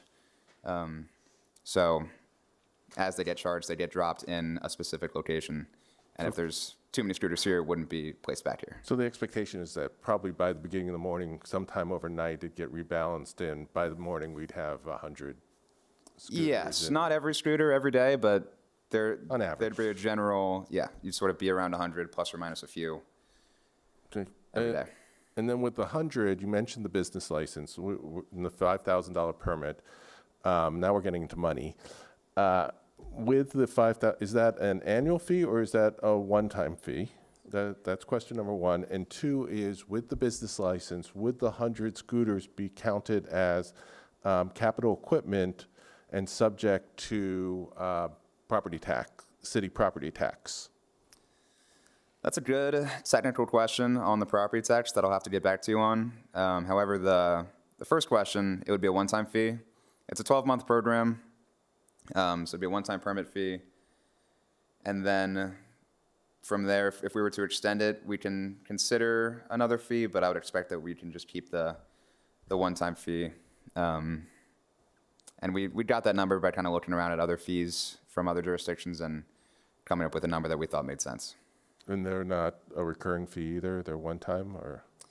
So they do permits every year, and that is a recurring fee. So if we were to adopt an ordinance, we could make it a recurring fee. But for example, Alexandria, I was looking at them this morning. Their application for the next year is open now, and you can apply to be an operator in the city of Alexandria. You pay the permit fee, and then you pay a per device fee on top of that to operate annually. I would say since we can extend this, I'd say we just flat out just say it's an annual fee from the get-go, and even within the pilot, that way we can, no confusion. Sure. Yeah, thank you. Let's see, what else? All right, fine, I'm gonna use my glasses. How does it compare to the neighbors? You've talked about that. So the other one I remember from CACT that we had talked about was an operate-only kind of concept.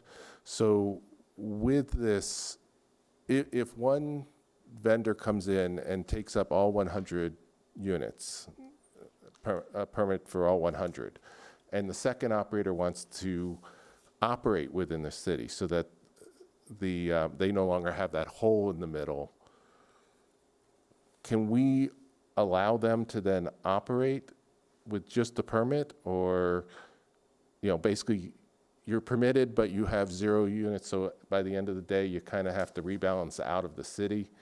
Can we do something along those lines? Because having one or the other, it's going with, especially with Arlington having 3 operators, we can't really control which type of scooter or bike the rider's going to pick.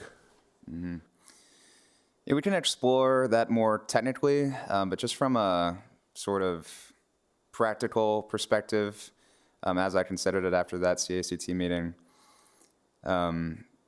there's really, you can have them in the city if you permit them. Currently, we don't have any in the city because we had the 2019 program that said, the state language said that if you don't do any kind of action by the governing body, then if anyone wants to come in the city and operate scooters, they are welcome to do that. You can't really stop them at that point. So it seems like the question is there a middle ground in between having a free-for-all for scooter operators and having sort of just one be allowed to be here if they take all 100 permits? And I don't think from my first read of that state code language that there is that middle ground that would allow them to be here, unless you wanted to open the door to everybody being here, which I don't think the two programs could coexist. I don't think we could permit one and then have other folks here, not following our rules. Well, I think they still need a permit, but they might be only permitted for like one scooter, or so they'd still have to pay the permit fee and follow the rules. But maybe if you could take another look at that. I think we're going to run into a customer experience problem with one company versus the other, where we're going to get a lot of complaints on that.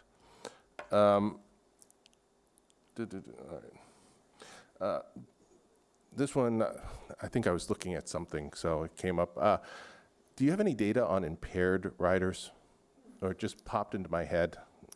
So I don't have any data specifically on impaired riders. I do have in the staff report, there's a note on when accidents happen most often.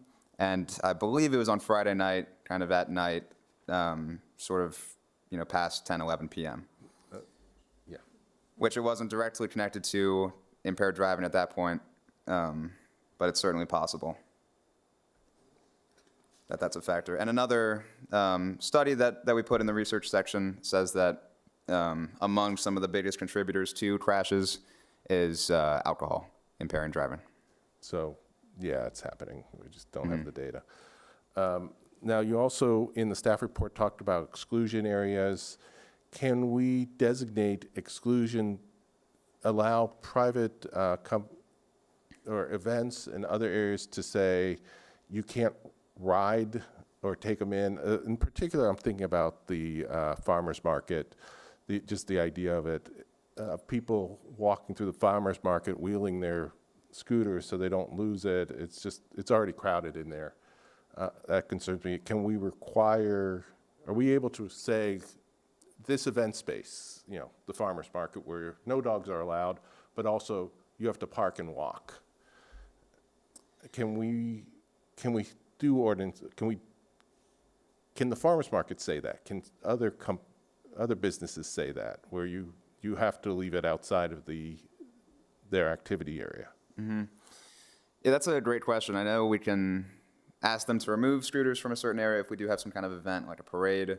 And I know that we could sort of geofence an area off permanently from a day-to-day perspective, on Saturday mornings.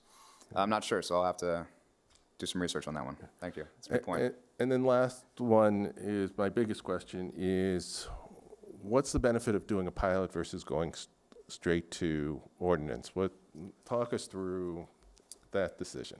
That's a great question. So a pilot really lets you explore the industry. I think we can learn a lot from our neighbors, but I think we can't learn everything. I think this city is very unique for lots of different reasons.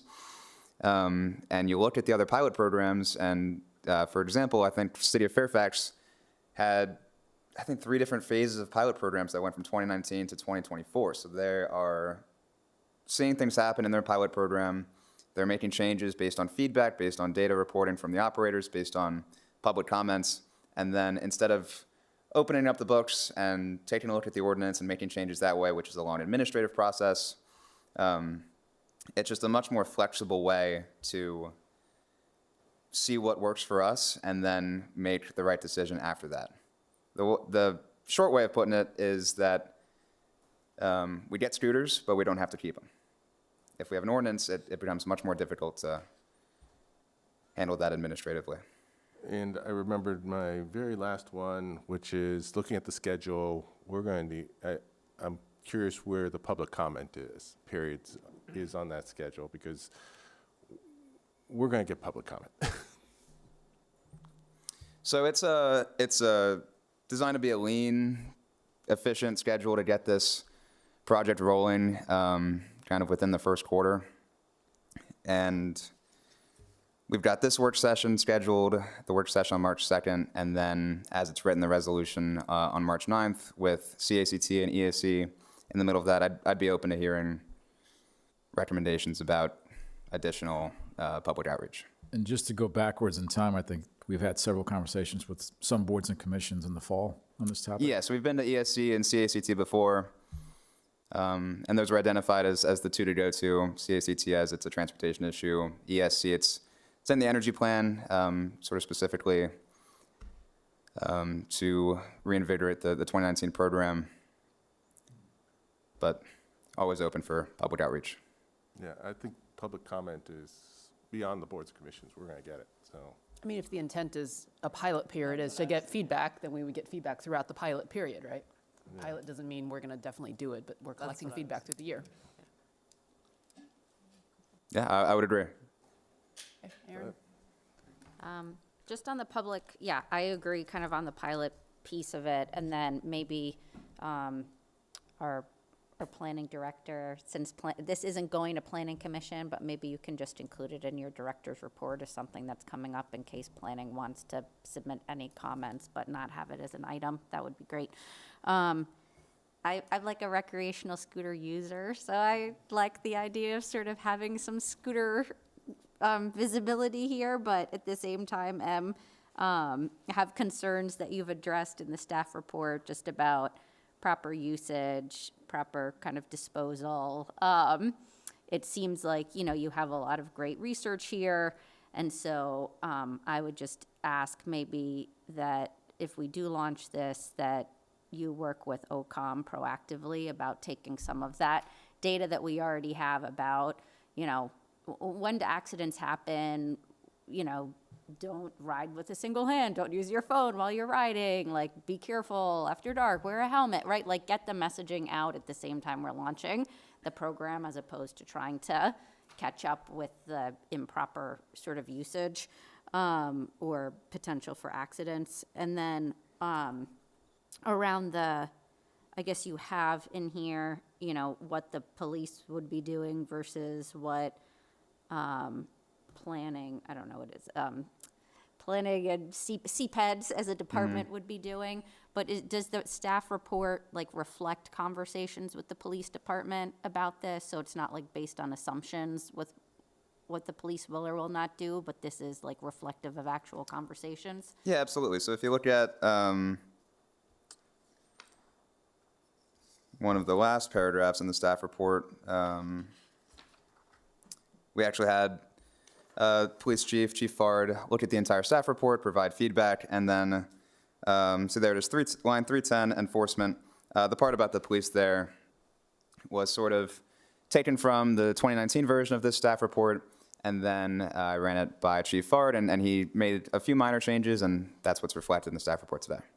And then, thank you. And then on some of Art's questions, similarly, I had the question about, can we create the dead zones? So whether they're permanent kind of red dead zones or the ones that we might want on kind of a recurring basis, can they somehow program them into the system if we find that it's something that we want to do? So just having follow-up on that would be great, whether it's because of parades or issue areas that we find to exist. And then I'm guessing, when we talk about enforceability of 6 miles per hour on a sidewalk versus 15 or 20 miles per hour on a street, the device itself isn't governing speeds in those environments. So are we able on the permitted Falls Church devices or whatever they are, or the app that is connecting to the Falls Church device, to program whatever pop-ups are gonna come up, you know, when you are signing out that device, so that it's like, please don't ride at over 6 miles an hour on a sidewalk, or like, speed limits are this in this area, please dispose of your scooter properly, or whatever it is. Like, can we do prompts on the app when you're like scanning it out? Yeah, that's correct. All right, I think that that's everything that I have on this. Oh, I had one last one on city enforcement. I know that we talk about kind of moving and kind of dealing with issues should they arise. On the data that you have, is it going to be granular to a degree that if we identify like problem last users, that we can actually like have a conversation with someone about their use of the program, or, you know, potentially have them like dropped as a user in a program? That's a good question. So there's actually, there are fines out there. For example, if you park incorrectly, like if I were to ride a Lime scooter in here and park it in the city, they might charge me, you know, $50 for improperly parking that device. And I think if you do rack up enough of those fines, they can remove you as a user from that software. Okay, all right, thank you. Laura? Great, thanks. Two quick questions. Well, I guess three. So the no-go, so you're saying that with the no-go, so someone could be in Arlington and then they can't cross into Falls Church City? That's right. The scooter will get very angry with you. It's like when you're at the monuments downtown. Which, yeah.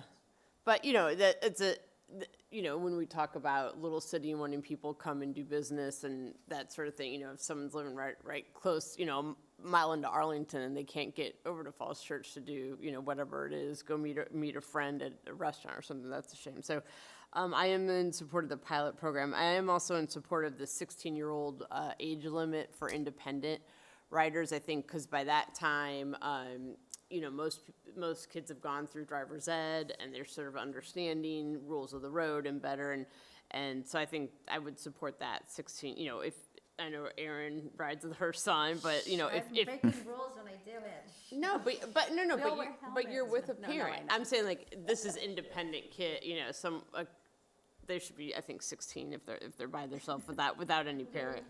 And then finally, I did notice when I was door knocking this campaign season, a couple older residents brought up to me the fact that when they're walking on the trails, it scares them to death when those bikes come by. So I did notice that the city of Fairfax said they were not allowed on the trails. I would probably support that because I just, you know, again, just worrying about some of our residents who are walking. And, you know, I think it's even just normal bikes zipping in and out of those trails sometimes. And then when you were adding on more and more electric bikes and all that. So, I mean, I think that would be something maybe we should think about. But that's it for me. Thank you. To not allow them on the WNOD? So I think we would naturally defer to the Parks Authority. They've got a corridor-wide policy, and I think we would recommend just following that corridor. They have a whole trail policy, and so I would recommend that we What that is, okay. They do follow allow that. them on the WNOD. Yeah. That's correct. That's right. And so it would be awkward if they're allowed. Yeah, well, I guess that's true if you know, if we're following that standard. I just thought it was interesting because City of Fairfax doesn't let them on the trails, so. So it could be city trails. That would be a different policy question. So the Howard E. Herman Trail, we do allow bikes. Right. Would we not allow, you know, one of We these allow rental bikes and we allow devices? scooters, but you'd be taking your own risk to ride on the Howard Herman Trail on the little scooter wheels. Yeah, that wouldn't work for a scooter, but an e-bike you could. It's, Right. I've also seen some of the older walkers walking in the bike area of the dual trails, so I think there may be some of that where you're in the bike lane and the bike goes zooming by. No, I think. You should be in the walking lane. Thanks, Wyatt. Yeah, no, I think as long as we're following that standard, that's fine. Thank you. Mary Beth? Thank you. So the last time we did this, thank you for this presentation. I'm so glad that we've learned from other communities as well as from our past mistakes. So I'm feeling really optimistic about this. The last time around, we had a ton of public comment from people who didn't want scooters and e-bikes on sidewalks. And then other people saying, well, they can't be in the street because of cars. So it was this, you can't find the exact right spot for them to go where everybody would feel safe. And I know you said bike lanes would be preferred if bike lanes exist. But for example, if someone's out just right around City Hall, how would we enforce, you have to be on Park Avenue, you have to be on a sidewalk, or is it just do the best you can and don't run into people? It's really on the riders to Yeah. decide where they'd like to go. There's not currently any city code that says that they can't be on the sidewalk. Right. But we'd like to, I like the point earlier about messaging with OCOM to make sure that if you're on the sidewalk, you know that it's really supposed to be 6 miles an hour, it's supposed to yield to pedestrians. And I think naturally, in our research, we kind of said that even when you kind of let people ride wherever they like, they tend to pick bike lanes as their number one. And then if it is like a neighborhood road, kind of like, off of Broad or Washington, people do tend to be on the street just because it's comfortable, especially if the sidewalk is small and it might be bumpy. And one of the benefits of the city is that the speed limits are 20 miles an hour in a lot of the cities, so that makes the difference between scooter and cars pretty friendly for the scooter riders. Okay. I do remember that taking a lot of airtime last time around was It's a common conversation. issue. So we should just That's be right. prepared for that as we get public comment. And then a question about the corrals. You're talking about possibly having corrals next to Capitol Bike Share, but part of it is it wouldn't have to be in a corral, right? That's So, correct. For example, if Letty's kids want to go from her house to school, there's sort of a public park near her house and the school. So if they're at school and they want to come home, they could hop on one that's parked somewhere on the school grounds and zip home and just leave it at the public park, right? That's correct. As long as it's parked properly, not blocking anybody, that's right. Yeah.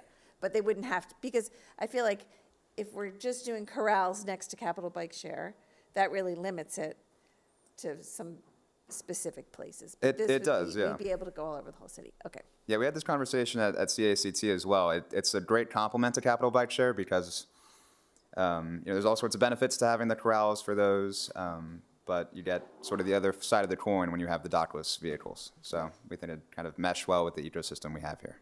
Okay. So when you talk about the limit of 100 to start out, would that be a vendor with 100 e-bikes and 100 scooters, or 100 total e-bikes and scooters, or 2 vendors, one of each? So 100 total devices in the city as part of this program, and we can get into the types of devices.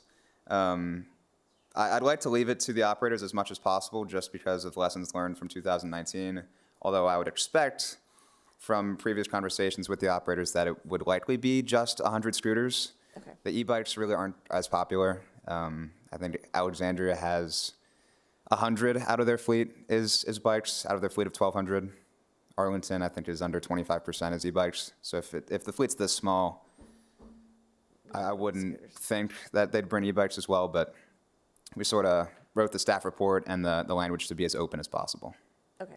So if we do a vendor, and they happen to be the same one in Arlington, and they have e-bikes or scooters, then it would be the same. They could both go back and forth. Yes, you could ride right over the jurisdictional lines. Okay. And then what about Capitol Bike Share? Does this, what we're talking about for this ordinance, does it match what the Capitol Bike Share ordinance says? Is there an ordinance for Capitol Bike Share, or how do we have them permitted in the city? I'm trying to remember. Is it just a contract? I think it's an agreement. I believe it's a contract. There's a with lot of Capital Bike Share. crossover. For example, the data reporting, we're kind of borrowing from them. Is there like a specific point of that? I just want to make sure that whatever we're telling a new vendor, it should be compatible with what Okay, that's, yeah, we're I can doing with Capitol appreciate Bike that, Share. certainly. Thank you. And then my last is just, can you add a conversation with school staff about this? I'd be happy Because to, yeah. I think if it's 16-year-olds, they'll be up there on that campus, the high school campus, on a regular basis. And just to find out any concerns that they may have, a parking area for them, all those kind of questions. But Absolutely. there'll be a lot up there, I would assume. Okay. Yeah. Thank you. Go to the school board meeting sometime. Yeah, the school board meeting, but I think also school staff to think about just the logistics of, day-to-day stuff. Sure. Yeah, thank you. Thanks. It's a good idea. Dave, you ever hearing that? Thank you. So when we roll out this pilot program, what sort of communications do you plan on making to the community?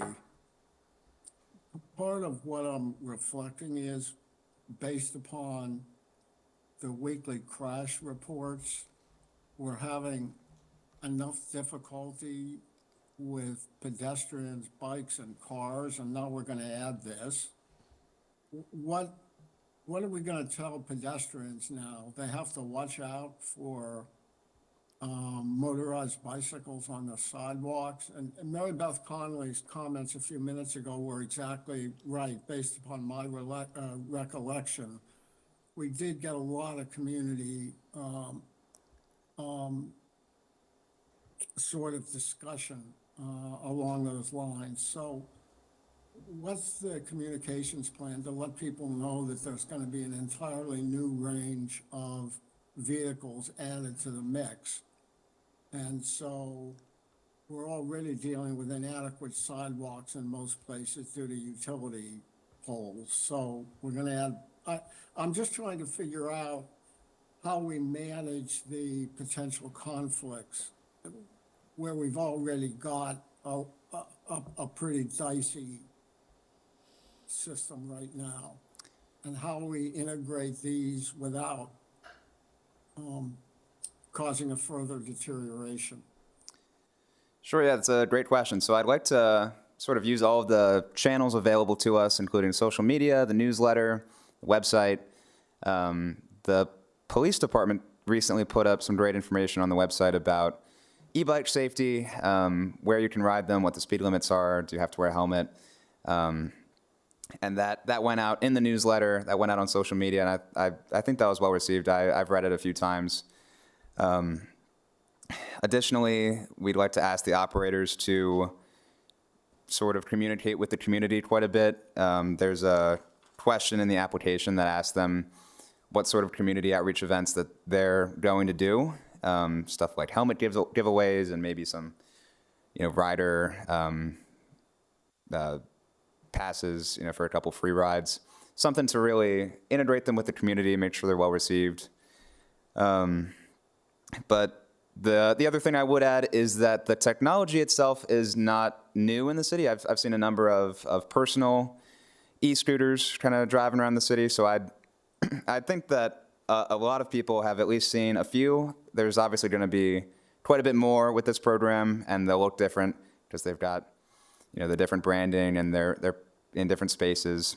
But we'd like to kind of make sure that the communication comes before the devices are out on the street everywhere, that nobody's confused by this program, that everybody knows what the goals are.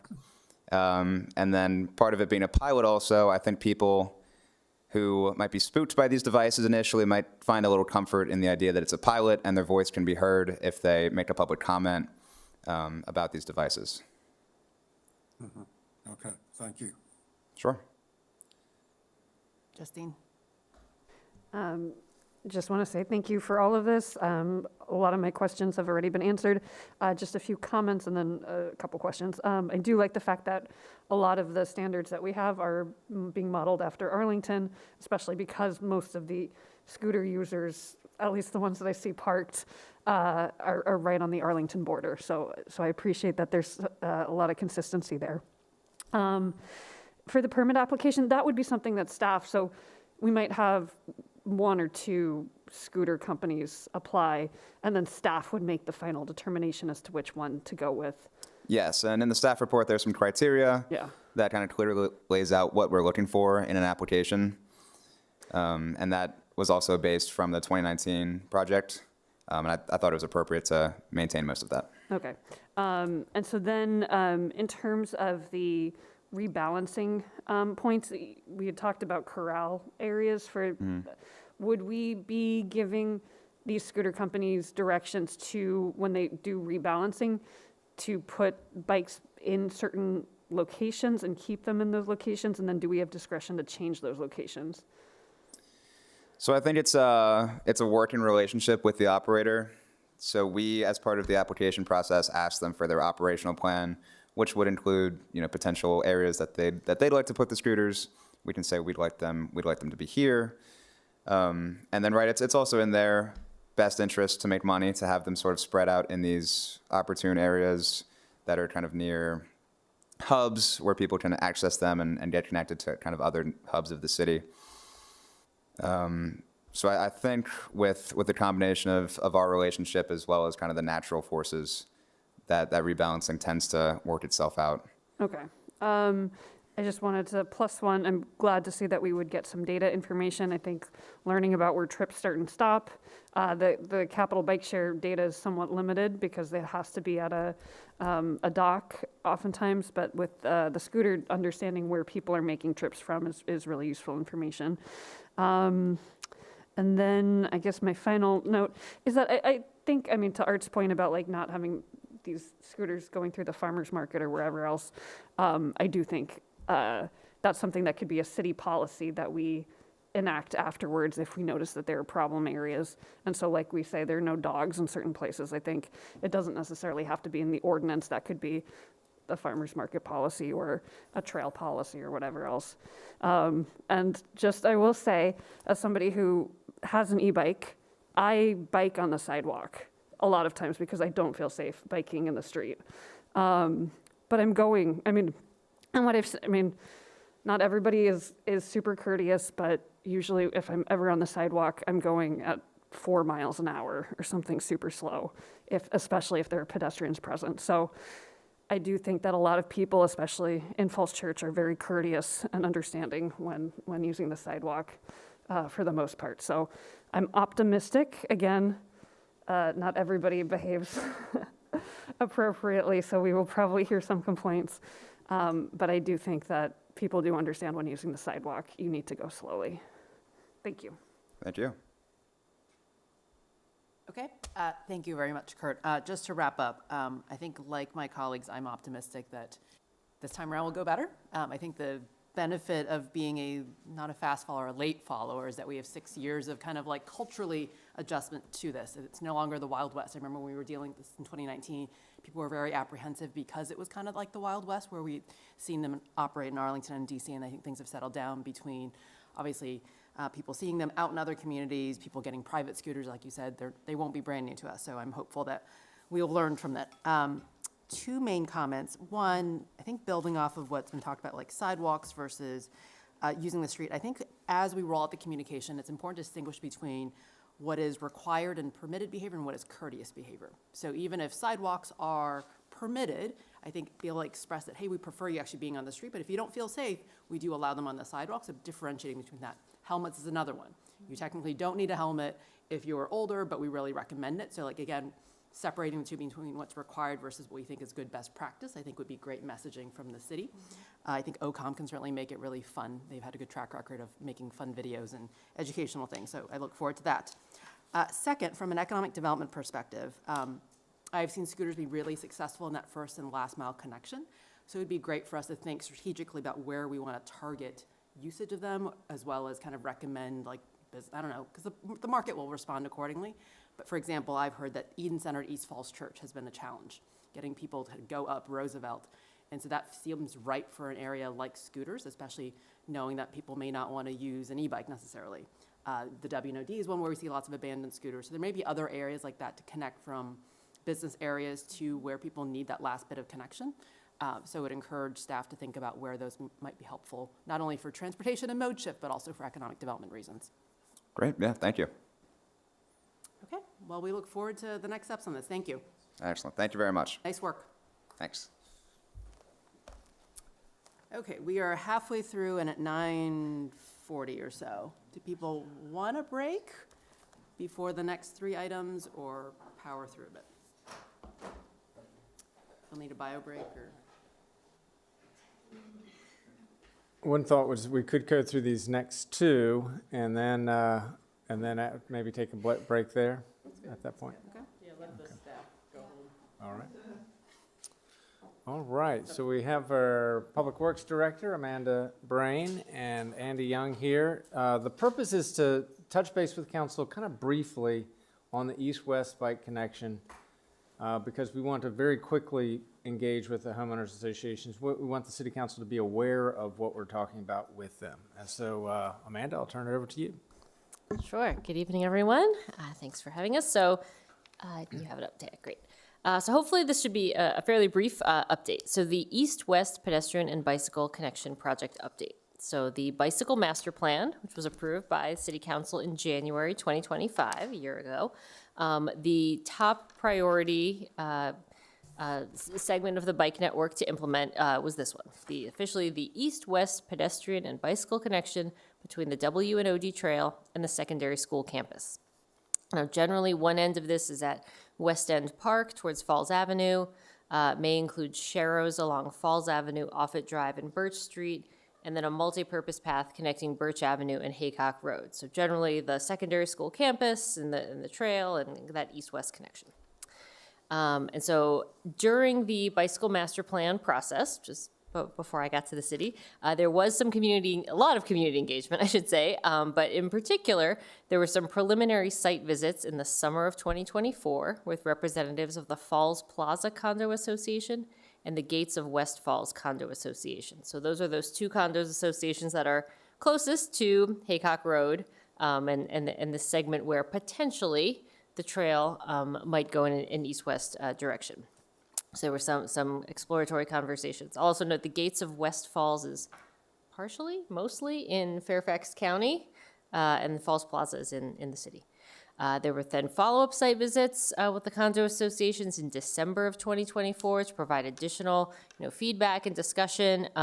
There was a lot of concern expressed by those residents about any number of things listed in here about privacy, liability, loss of trees, litter. And the city really committed to coming back once we got closer with a 30% plan to talk more fully. So that's really where we are now. The city has, and I'll say that the CPEDS, the planning department, was leading on the bike master plan. That staff is continuing to be involved, and now DPW is kind of working. So it's a kind of joint between planning and DPW leading this. We've hired Rinker Design Associates, RDA, which does a lot of our, one of the engineering firms that does work for us. They were hired to do the engineering design for the project. And so as part of this, kind of kickoff to the project, staff met with both of those condo associations in October and said, well, we're going to need access to your property on the exterior of your property to do some site survey work, some surveys, right-of-way assessments, drainage, topography, geotechnical, sort of like looking at the site to develop designs. And so letters were mailed out to the property owners, and both of those condo associations reacted a bit strongly. But the Gates of West Falls had a site visit with the DPW staff and the RDA consultant. They did a walk around, and then the Gates granted the city permission to do the survey work. The Falls Plaza Condo Association has not yet granted the city access to do this site field work. So that's kind of where we stand on the one hand now in wanting to do that. And so there are 3 concept designs that are attached to this memo. We can get to them in a minute. I mean, they all kind of go between the 2 condo buildings, and one's sort of like a northerly route, a center route, and a southerly route. But we can talk a little bit more. But I think the main point I guess I want to make tonight is that in order to get farther along in the conversation, DPW and our consultant really need to have access to the site to be able to gather field work and data and walk around the site and gather that data. And then we can have really substantive conversations about trees and lighting and fences and dimensions and money, and we are kind of still at a conceptual level until we can move forward with that. And I'll say we've also, Andy and I have continued to talk with a number of folks. We understand that that people have a lot of, maybe concerns about the project, and there's a lot of strong feelings. We are happy to have these conversations. DPW and our consultant are more than happy to meet. Our next step is a planned meeting with the Falls Plaza Condo Association residents, but to really advance the conversation, we need we would like to continue to gain additional, field work. I think I'll pause there. Andy, do you have anything to add, or we can just take questions? And so, yes, we are we are at the pre-30% design stage right now. And I think just the purpose of being here tonight is just for y'all's awareness. So we're going to reach out to the condo association again and see if they're willing to sit down with us and kind of see if we can get to yes, at least on doing the conceptual work, and go from there. And to be clear, that visit is not a commitment to do the project, it's just even access the site so that they can even look at options to see if any of them are palatable. Yes. And that's been expressed to them? Yes. Can I pick up right there? And this is these condos are in Falls Church City, is that right? Sorry, say that again? These condos are in Falls Church City? The Falls Plaza condo one is in the city. Okay. Yes. I don't know, is it helpful, since these are city residents, would it be helpful to have any members of council come to that meeting? I don't know if that, and I'm not trying to, I'm just trying to see if there anything we could do to support you and help you all. I don't know, maybe that makes it worse, I don't know, but it's something to think about. I don't know. Oh, I don't think that would hurt. Sure. Okay. Well, we can talk about later, but just something to think about, because you said that was the one that is in Falls Church City, and I'm just thinking, yes, maybe if the mayor came, maybe that would be something that could move it along. I don't know. Maybe, but something to think about. Happy to if it helps. I volunteered you, voluntold you. Clarifying question before I open up for questions. For any of the concepts that go between the gates and Falls Plaza, how much of the land is Gates land and how much is Falls Plaza land? We don't know that yet. That depends on which alternative the path is But I guess for each of the three options, right? Because I presume the one that's closer to the gates uses more Gates land, the one that's closer to Falls Plaza uses more Falls Plaza land.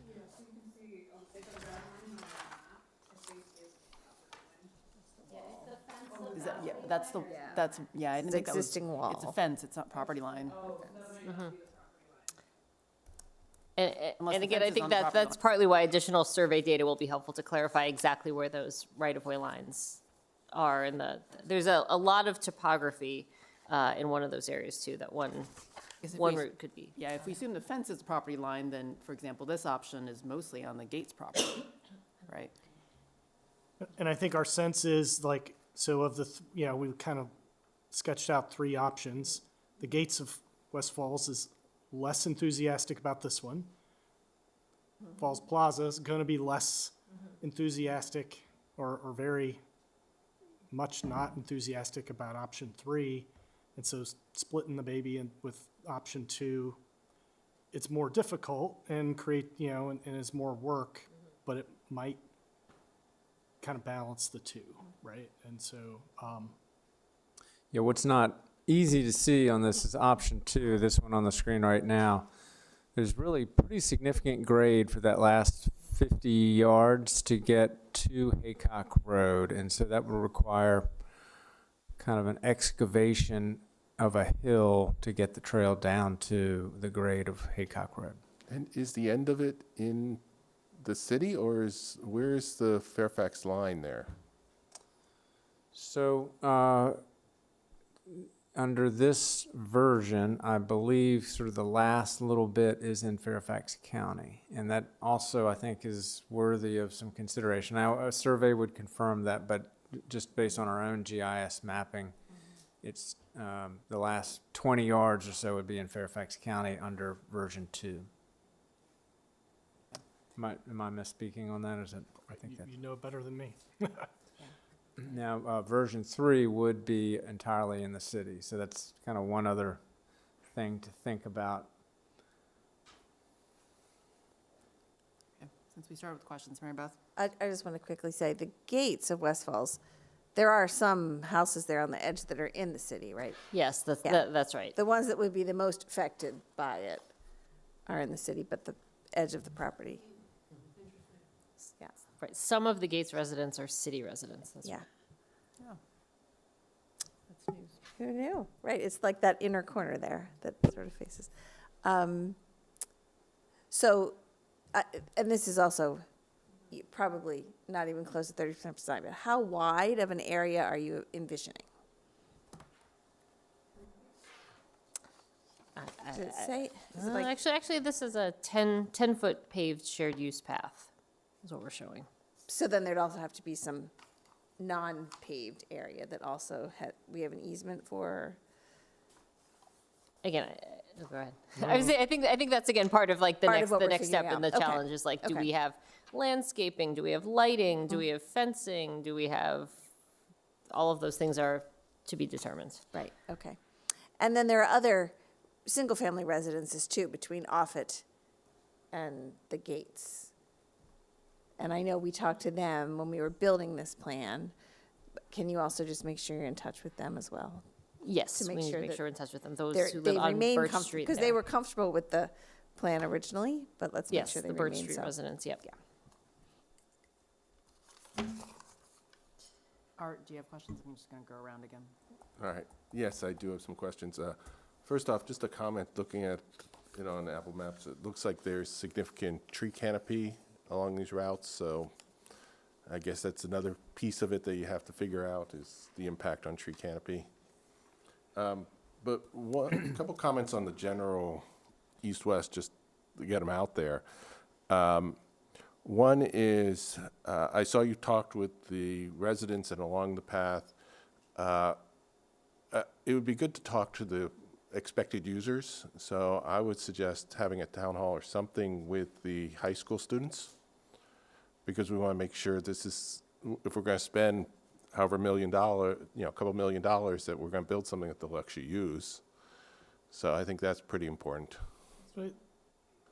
I think we did. So that, so. There so was I a think big lot one. of There the was one. Initial kind of, Yeah. where, a lot of the work that landed us at this point was a lot of that broader community engagement as part of the bike master plan. So I think we've gathered a lot of that already. Yeah, I think now we have something specific, much more specific. A lot of that was very broad, obviously. I think it'd be good to get some more specific feedback.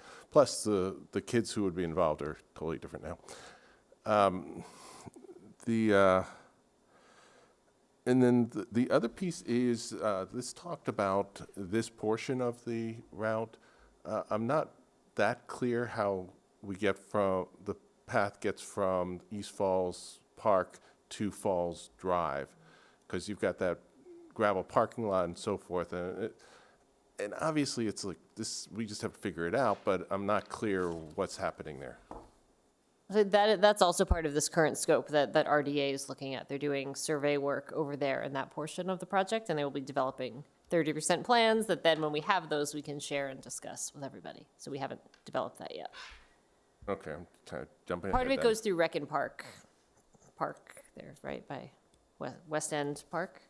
There's a little West End section Park, behind and Mr. then, Tyler. and then Park, there's a, yeah, by Mr. Tire, they use it as a parking lot. Okay, Erin? So I just have a few quick things. I think when we talked about this originally, I have a concern, it's private property, so we can ask people to cooperate, but at the end of the day, they have to be willing to decide to give up private property, and it's not like we're gonna use eminent domain to take what is their space to get to the high school, just because that would be our preferred route. So I appreciate the ongoing conversations, but I don't want sort of this last leg of this to stand in the way of the West End Park to end of Offutt Drive, Birch Street piece of it. And I think we talked about that originally, you almost need to think about this as segmented, because this is kind of a pretty tall order to try to negotiate with two HOAs to bring them on board with whatever it might be that they're comfortable with, if they're comfortable with something, and then whatever the conversations are gonna be around numbers, if there are numbers, to be able to access that property. So I would like to kind of treat like leg A as separate from leg B, so that the first piece of West End to Birch is not like totally dependent on the second half of the conversation. And I think we talked about that earlier. And so my hope is that, like, that work you're saying, the survey work is under, you know, is happening, or maybe those 30% plans are starting to come into fruition, or will be worked on separate from this piece of things. But I think it's just important to think about that way, because, like, ultimately you're talking about private property owners and what it is they will or won't allow on their property. And then for the NVTA funds that were referenced in the staff report, is it right to understand that they would be, they're for the project generally, but if it turns out that, I mean, you know, like, there are obviously downsides and their own issues with the, like, the back of the shopping center option that was also explored early on, but the NVTA funds aren't dependent on getting the Falls Church or the gate, I mean, the Falls Plaza or the gates, like a Falls Church piece, right? So if there was a way to do this, or there was the first piece of it, those funds could potentially be used toward those portions of the project. Okay, That's right. and then I had the same question as Letty, and understand kind of the limitations on the surveying, but just about where the boundary lines are, and is the fence line the actual boundary, or can, you know, if you have access to one property, how much surveying can you do at least about the property line from that one property without needing to access the other one? It would seem like we should be able to figure out the county-city lines from the one we can have access to, and the boundary plats or whatever. And then the last question I had was on option 2 and the retaining wall, and how high that wall is, just for user experience, and whether it's really feasible, where you want, you know, people stuck in like a corridor and kids in a corridor, and safety-wise, like, is that a good option for them or not? So other things to just consider. That's it. Thank you. So if I'm understanding, so your point was that it's better to have an unfinished bike path than no bike path. Yeah, I would agree with that. You know, if we have to end it at Birch and off it for now, then it's better than nothing, right? So I would second that. That's it for me. Thanks. Right, about anything else? Dave? Dave, are you there? Thank you. When a representative of the condo association appeared before city council, I think the person mentioned that they had some options that they wanted to talk to the city about. Have we opened up communication with the condo association to see what options they were thinking about? Yes, we have had ongoing conversations with the Condo Association, and that particular resident who spoke at council has shared some of that feedback, and we're taking a look at whether we've frankly already looked into some of that as part of, again, this bike master plan feasibility phase of work, or whether it's something we can continue to look at. But we're open to looking at other ideas. Okay, thank you. Justine? Just a few quick comments for the meeting that you do have with the condo association. I would strongly suggest making sure that you have prepared some response for privacy, greenery, and safety ideas when you do have that meeting. And then also be prepared to discuss an assessment of the route behind the giant. And then also be able to discuss plans for addressing safety on Birch Street. I think those are the if I were to bullet point 3 things, those I would say would be the 3 key things. And I kind of, number 1 was privacy, greenery, and safety. So that kind of lumps a bunch of other things in there. But that was what I heard very strongly when I've talked to people in the condos. And so I think being prepared to discuss that would be very helpful. And to build on that, I think it'd be for any of the three options. I think the perception is that any of the paths, feel very intrusive to the community, and so we should be respectful of their concerns and be responsive to that. I believe we also had a bike crash involving a middle schooler coming out of the area behind Giant onto Birch last year. And so even if we terminate the bike path kind of at Birch and off it, I think thinking about how to improve that connection point right there would be important, whether it's just traffic calming we want to do in general or being thoughtful about when it comes off it onto Birch, whether that you kind of like to jog up a little bit before you get to the path or whether we just end it there, but just thinking about how that connection goes because there is a hill and there's a bit of a bind spot. So I just wanted to flag that because I think there's also a bus stop at the corner that I remember getting public comment about. So whatever the scope of this project ends up being, it'd be nice to think about that intersection as well. So I guess keep us posted on whether we advance conversations with Falls Plaza. Hopefully we can at least have a conversation so we can talk through these things with them, but keep us posted how we can be helpful too. Great. Thank you, Amanda. And we get to keep you for Greening of Lincoln, I guess. So we'll segue right into the Greening of Lincoln discussion. And so what we have is sort of the formal action requested is a contract approval to move forward with the stormwater improvements that are sort of centered around Lincoln Park. And we want to discuss the bids coming in significantly over our estimate and the budget that we discussed with the City Council the last time the City Council was briefed on the Greening of Lincoln project. We do have an idea on how we can proceed. In fact, we do recommend that we do proceed, but we want to be kind of eyes open about what the consequences of that and sort of what happens to other projects that are associated with Greening of Lincoln if we proceed with the higher bid numbers. So with that introduction, I'll turn it back over to Amanda and we'll walk through that with council and look forward to the discussion. Thank you. And I believe Tony Dudley, who's our project manager on this project, is joining us via Teams. He can help address some more technical questions as needed, and others can help as well. So if you're all familiar with the Greening of Lincoln, which is, to recap, it is a multi-phase stormwater, roadway, and streetscape project that's intended to reduce flooding, improve safety and accessibility, and modernize the stormwater infrastructure along Lincoln Avenue and adjacent neighborhoods. There are multiple phases that we discussed, for quite some time, but most recently at the July 7th work session. And so let me focus on the first matter at hand, as Mr. Shields said, and then we can talk broader if needed. So the Phase A, Part 1, Lincoln Park Stormwater and Drainage Improvements. That particular project, when we discussed it back in July, that phase was estimated to cost $500,000. As we continued to the design, development, and regulatory review, some additional stormwater infrastructure elements were added to that scope. And some of that was work that was anticipated for the future Phase C Greening of Lincoln, but then we kind of front-loaded it and incorporated it into this Lincoln Park piece. And this is, good stormwater infrastructure. It improves the resilience of the system, complies with Virginia DEQ, Department of Environmental Quality, local permit requirements.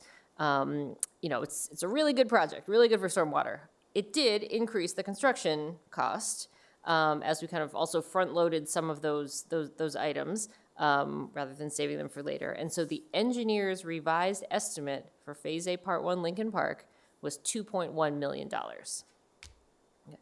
So then we did the IFB process and went through all the procurement processes. We had a public bid opening and, had all the everything. We received 3 bids, which are listed, there you are, from 3 companies, and they were all significantly above that $2.1 million engineer's estimate at $3.4 million, $3.8 million, and $5.2 million. And so DPW staff and our consultant spent some time evaluating, this is kind of back in December, these bid evaluations. And we have a few thoughts between the staff and the consultants, kind of a deep dive here. to try to understand this real difference between the apparent low bid and the engineer's estimate. We looked at this variance, there were limitations of the unit cost estimating methods, that this is a smaller construction quantities, and kind of the way that the quantities and the unit pricing was done in the contract is one thing that led to this, and they all bid a certain way. Higher than anticipated pricing for certain materials and specialty components. I mean, broadly folks talk about, tariffs or just increased costs of building supplies. And then the current market conditions reflecting these elevated construction and contractor pricing levels and some amount of risk that they all baked in. So the first hand, this analysis that we did, I think will help inform our upcoming bids. And so frankly, when we come to you for not just Greening of Lincoln, other projects in general, I think we as a staff need to make sure that we're estimating costs appropriately, as costs in general are higher with market conditions. But also the staff, we did take a look and say, should we cancel this bid and rebid it? Like work with our contracts team and just put it out again. We recommend not doing that for two reasons. One, it's unlikely, Courtney, we had a big meeting to talk through this, unlikely that it would be much less. Again, there are certain ways that some of the unit costs and the things, might yield some cost savings. Someone misunderstood. There might be some amount of savings, but we didn't feel like it was enough to really move the needle and get those numbers significantly lower. They could have even been higher. And then the other big reason is that this project, Phase A Part 1, we are still planning to fund with the ARPA funds, which are the federal Virginia DEQ American Rescue Plan Act funds. We have $4 million in ARPA funds. And for that, the construction, those grant funds must be closed out by December 31st of this year, 2026. So the work has to be done by October, November to close out those funds. And so now we're in February. If we were to go through the process, even if we made this decision a month ago to rebid it, it would be much, much tighter on meeting that grant deadline, which would be a significant risk of the city losing those grant funds. So, pause there. So, a couple more points, and then we can get on. So, the DPW and the staff recommends that we move forward and execute this contract, which would be for the number in the first paragraph in this memo, $3,711,568, which is that low bid to Sagres Construction Corporation plus a 10% construction contingency. So that is the action that we are asking for, I guess, at the next council meetings to authorize that. Now let me get back to the ARPA funds for a minute. The city has $4 million in federal ARPA funds. When we came to you in July, we said that was going to fund all of Phase A, Part 1, 2, and 3. And now what we're saying is that all $4 million in ARPA is going to be needed for this, Phase A, Part 1, Lincoln Park. Between that 3.7 for this Sagres construction contract, plus the engineer of record, there's some material testing, some contingency, kind of the CEI, the construction kind of management company. So that gets us to that $4 million just on this phase. I'm gonna keep going. And I think maybe the next, I think point that is, so our initial request right now is to authorize, again, move forward with this contract. Now, we also, since there's, I know, a lot of interest in we have a separate memo under a separate cover about the other phases of Greening of Lincoln, but I think one of the more important things to focus on here is the budget. So we talked about the $4 million in ARPA. We have $9 million in SLAF funds, which is the state stormwater funds. The plan would be, we've been talking about how to reallocate that, would be to use that for Phase A Part 2, which is Legion Hall, so no longer ARPA, now SLAF. Phase A Part 3, Walden Court, again, kind of no longer ARPA, now would be SLAF. Phase B, which is the west to Greenwich portion, which is stormwater and transportation, and that would be a mix of SLAF and some rev share VDOT funds on the transportation work. And we think and enough SLAF to do Hillwood 2, which is not Greening of Lincoln, but it's one of the other big 6 stormwater portfolio.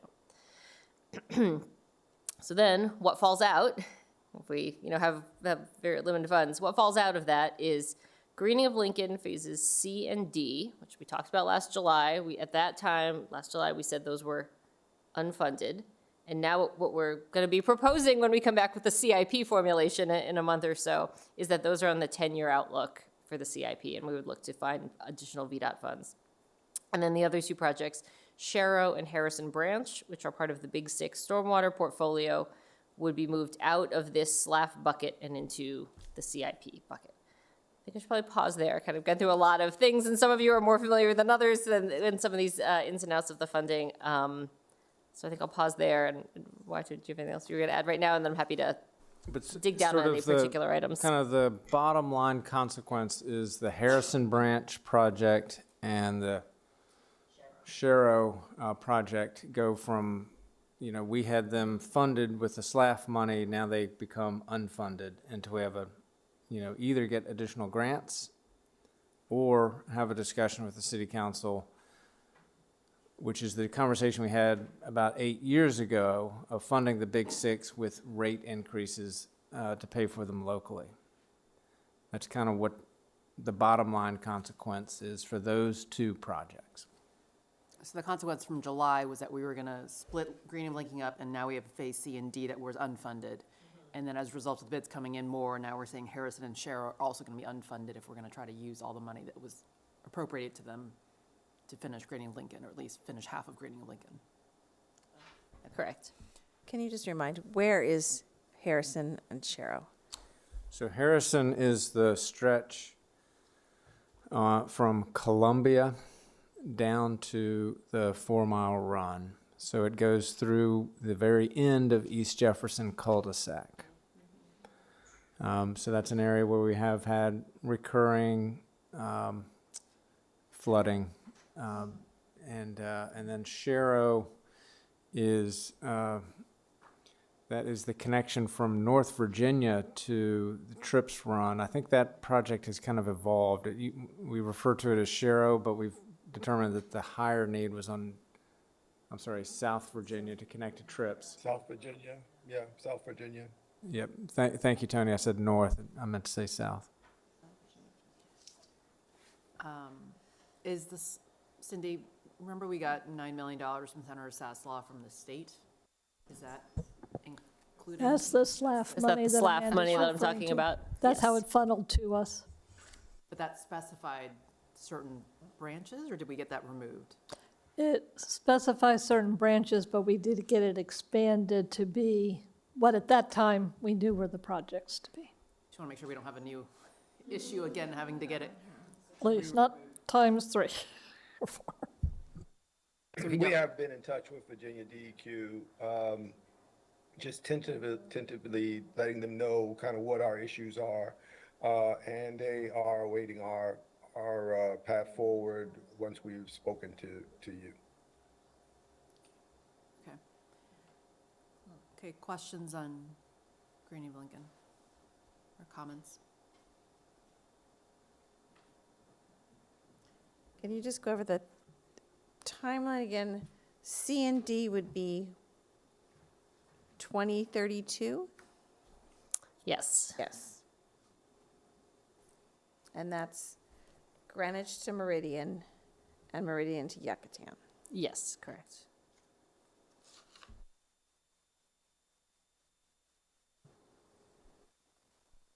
Go ahead, Justine. So just a few general comments. I did want to thank you guys for sending out an email the other week. I did forward it to some people who said that they didn't get it, so I just want to make sure that we update our list. Because like Andrew Olison and some other people who have been very, I think even Art didn't get the email. So yeah, people who have been very involved didn't get it. So just to make sure that our contact list is, and I'm happy to share emails, or I'm sure Andrew would be happy to coordinate. No, thank you. We wanted to get something out, but it was an old list, and so we we will update the list, and we will be sending monthly updates to Awesome. the updated email Great. list. Thank you for And that. I've reached out to Andrew, today, as a matter of fact. Oh, and great. He's already forwarded the email to his list. So. Perfect. Okay, then I am glad to hear that. So yeah, I mean, and another option could be sending things to Andrew, and he can be the intermediary if needed. Other things, yeah, I mean, this has just been an ongoing saga where, you know, costs keep inflating and there's a lot of uncertainty. And then I guess we still have to get easements and we still have to work with the Legion. Actually, could you give me a quick update on the Legion? Sure. So that is Phase A, Part 2, sometimes called Legion Hall. We have 100% design, but it is predicated on a donated easement from the American Legion. And we are in active conversations with the Legion, and there may be some ways to continue working with them, but we're also looking at some alternate strategies that would require some redesign of that phase. Okay, because my understanding was that if we had taken down one of their properties that had become derelict, then they would be willing to let us put a water basin there. Am I totally speaking? Does this sound crazy? Okay. You don't sound crazy. There's a lot of There's an nuance here. abandoned property there. That's basically. It's not abandoned, it's just in terrible shape. It's The ready. entire back half of it has fallen off. They still use it, the scouts still use it. Okay. I don't think it's. It needs to go, Back though. into the property, the building there itself is condemned and not being used. Yeah, I don't And think. that's at 7-Eleven. Okay, yeah, oh, no, there's no way, I mean, that property, would be unsafe to, walk inside of. And so I was just wondering, was that sort of agreement that we had with, the Legion falling apart, or? I think things have evolved. Okay. And so we're trying to work through it, but it's possible that we're going to need to find another solution. Okay, gotcha. And so that could also then delay things. So in terms of just like timing, so ARPA is the one that has the hard deadline. If we move forward right now with the Lincoln Park schedule, we're on time. The SLAF funds, is that, okay. The SLAF funds don't have that sort of time limit or time pressure. So we have the ability to work with the Legion and other places and get easements and stuff like that as needed. And Tony can speak to the final SLAF agreement. It's not as hard as the ARPA, but there's still some, DAQ deliverables and milestones to reach. Okay. But not as use it or lose it on ARPA.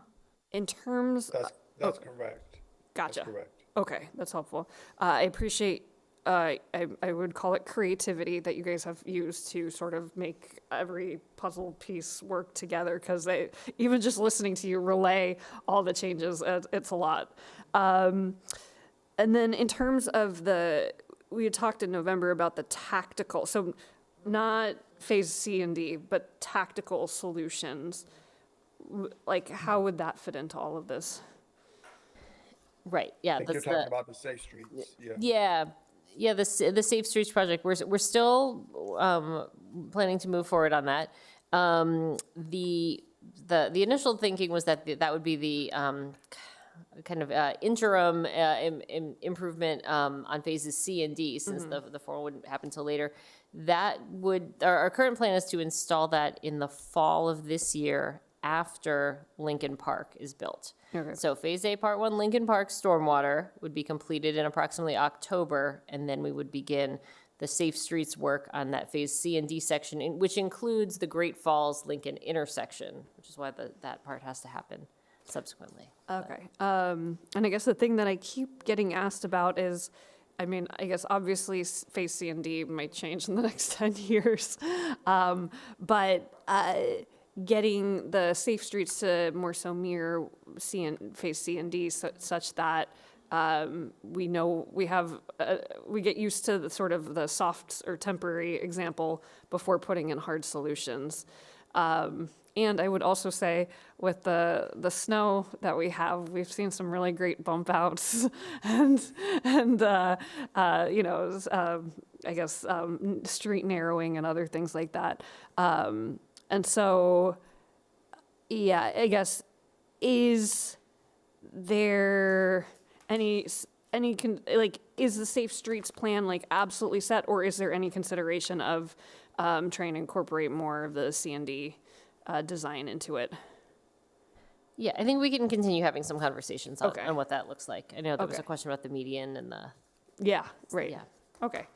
Great. Okay. That, so that design's not completely set, and that is a lot more flexible in its design. Right, yeah, and especially where there's not as hard of a time crunch on that one. Okay, that takes care of all my questions. Thank you. Dave? Yeah, my only question goes to prioritizing the stormwater issues, because those of us who were on council at the time recalled the strong citizen outpouring. Is the proposal really achieving the maximum amount of stormwater work within a reasonable time frame? Or are we trading off above ground for less underground work? In other words, I'm trying to figure out what the trade-off is here if we go with this. To what extent are we postponing stormwater work beyond what was originally proposed? So I think what we've discussed with the team, and Tony, you can chime in here, but we've had a discussion on, okay, if we only got money to do certain things, which project would be the priority? And I think the team's kind of feedback to us was the western half of Lincoln Avenue would be the priority for the kind of flooding issues kind of along that road, as well as kind of the downstream effects elsewhere in the city that the infrastructure in Lincoln Park and these other places would help protect. Tony, did I get that right? Yes. We certainly are prioritizing the stormwater components here. And, projects, the parts like like Legion Hall, the Legion Hall area really do go to benefit, a much larger part of the community, since they are helping with reducing some of the downstream impacts that we have, both in the West and Park area as well, which was a problem area we had before, as well as places as far away as the Broadway. So we are prioritizing those components, and this is also giving us a little bit of a opportunity for projects like Harrison to, as you guys may be aware, we were just awarded a grant from the Virginia Department of Conservation and Recreation for what they call a community flood preparedness fund. So we've got about $400,000, and part of that money is actually going to be used to study some of the Harrison Branch components. So they're not necessarily, in no way are we like canceling projects or anything like that. We're just looking for just a little bit of breathing room in this kind of area of uncertainty that we're in, dealing with the commodities that we use to build these projects. So definitely stormwater is being prioritized. Thank you. Okay, other final comments? Yep. Or you have more? Well, I haven't done any. Sorry, go ahead. I've let other people try and cover this stuff. So I'm glad to hear that you're looking at monthly emails. Communication has been woefully inadequate, so I'm glad to hear that that's being addressed. You mentioned that a lot of Phase C was moved over to Phase 1A, or A1, and it makes sense since we're talking about the intersection. How much is left in Phase C? There would be the roadway and sidewalk work in that area. That's the part that would be left. Okay, so we're not really addressing the layout of the intersection. We're kind of going with what what's currently there with the A1. Yes, and then the Safe Streets component will address some of the intersection issues. Okay, because that's a tough intersection. I think we'll probably need to do some playing around. So the part before y'all for consideration tonight is strictly stormwater work. It's underground, you know, so you won't see a lot of difference kind of on the surface at all. All right. The other question I had was around the safe streets. Obviously, we want to get that done. Are there elements of the safe streets that can be done even earlier? So for instance, the intersection, I think of Greenwich and Lincoln, I think was supposed to have bump outs. It doesn't sound like you're really touching that with Phase A. You're kind of hitting different areas, but maybe that intersection you're not touching, can we do the safe streets earlier? Phase B will actually change that whole area and will include sidewalks and roadway improvements. Right, Greenwich and Lincoln is part of Phase B. But we can, I think we can still continue discussing some of the scoping of the safe streets work, and if there are ways that we can kind of get some interim, quicker build installations, especially at some of the intersections, that might be possible. And then my last thing is, I think it would be helpful if this spring, while you're fixing all the potholes, because we're gonna have them, keep track of the, you know, how much extra Lincoln costs to fix. I know a couple of years ago, they tried to fix a pothole and ended up having to do a massive fix over a large area because the underbed.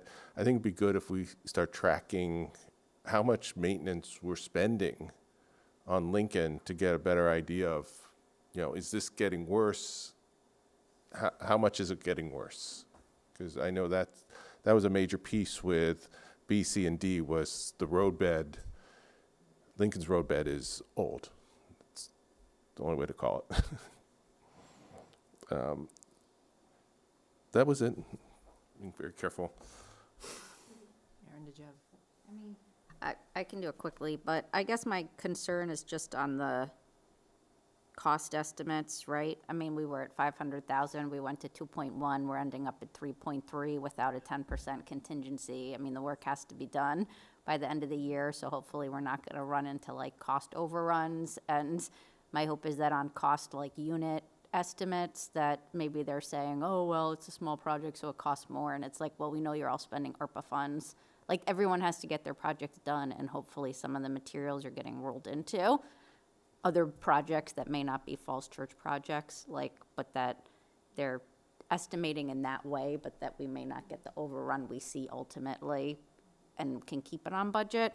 But it does give me some concern about like how much is the 9 million SLAF funding going to actually encompass, like, and are we having the same problems where we're, you know, where our estimates are like woefully, like they're irreconcilable with like the ultimate cost of these projects. And so like, what is the 9 million covering? And thinking about that 9 million, like how is it best deployed?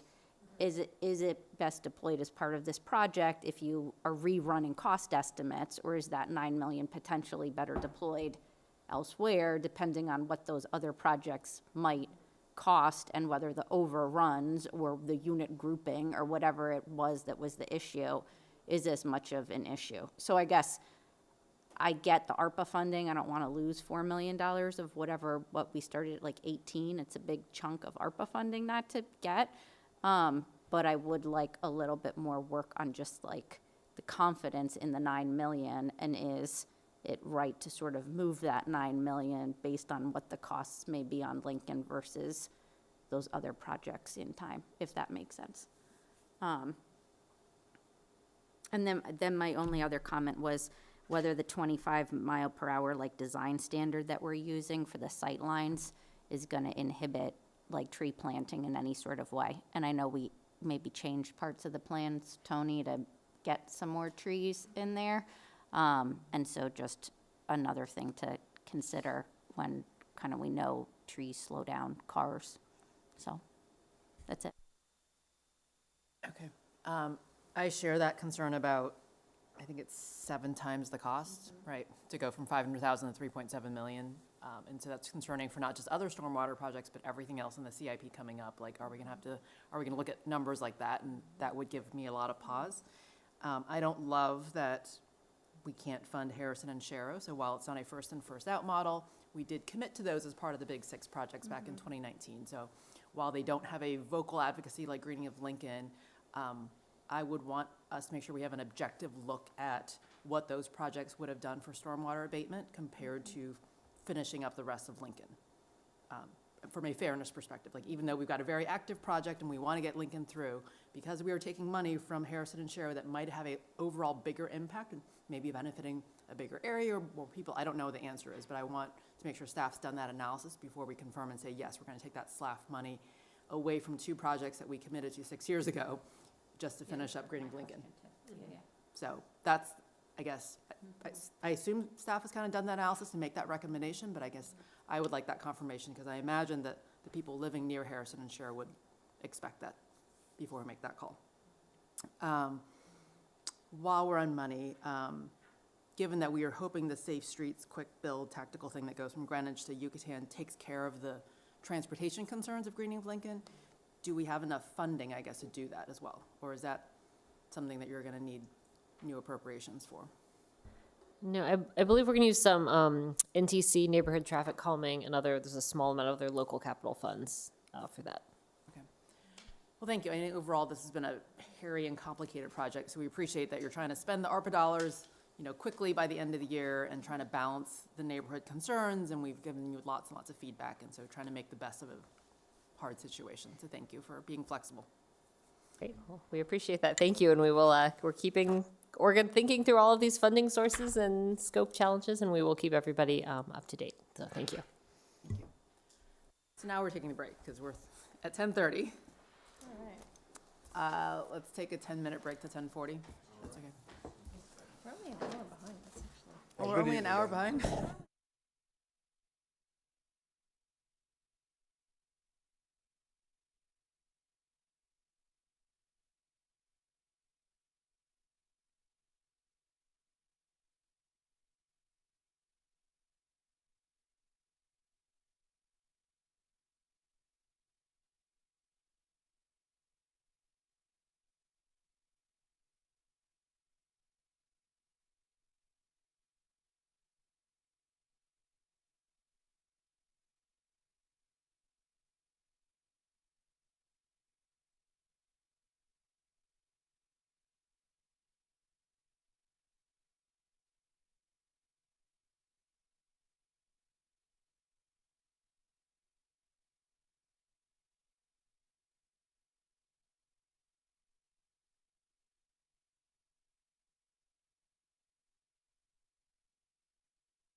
We have, we have 20 minutes budgeted for this item.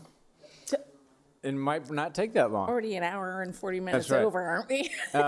So what's before council is a discussion we'd like to have with council and I'll set the stage and I'm going to turn it over to Jenny for the staff report on this, but this has been worked on by Jenny, our purchasing staff, and Jim Wise, our purchasing director for the city, is on the call as well, and Sally Gillette has been very helpful for these discussions as well. But in the larger context, the city has been trying to do a lot of work on process improvements and to allow us to get our work done and deliver results for the taxpayers more efficiently and to take steps out of processes. And so one of those is we've looked at the council, it's in the city code where the city council approves contracts over certain dollar threshold amounts. That requirement is not a state code requirement, and it is not something that you see very frequently in local governments. And so we're proposing that we do clarify who is authorized to execute contracts in the city by code, and that we take the council out of that approval process, and we provide a regular report to the city council so you sort of have the big picture of what we're doing on contracts. That's the basic idea. Let me turn it over to Jenny. Sorry if I went too far. I feel like Wyatt just did a great job of explaining what we're trying to do. So it's repealing a section of 16-25 under the city code and then replacing and reenacting with a new section. And we're recommending first reading on February 9th. And so this is, as Wyatt said,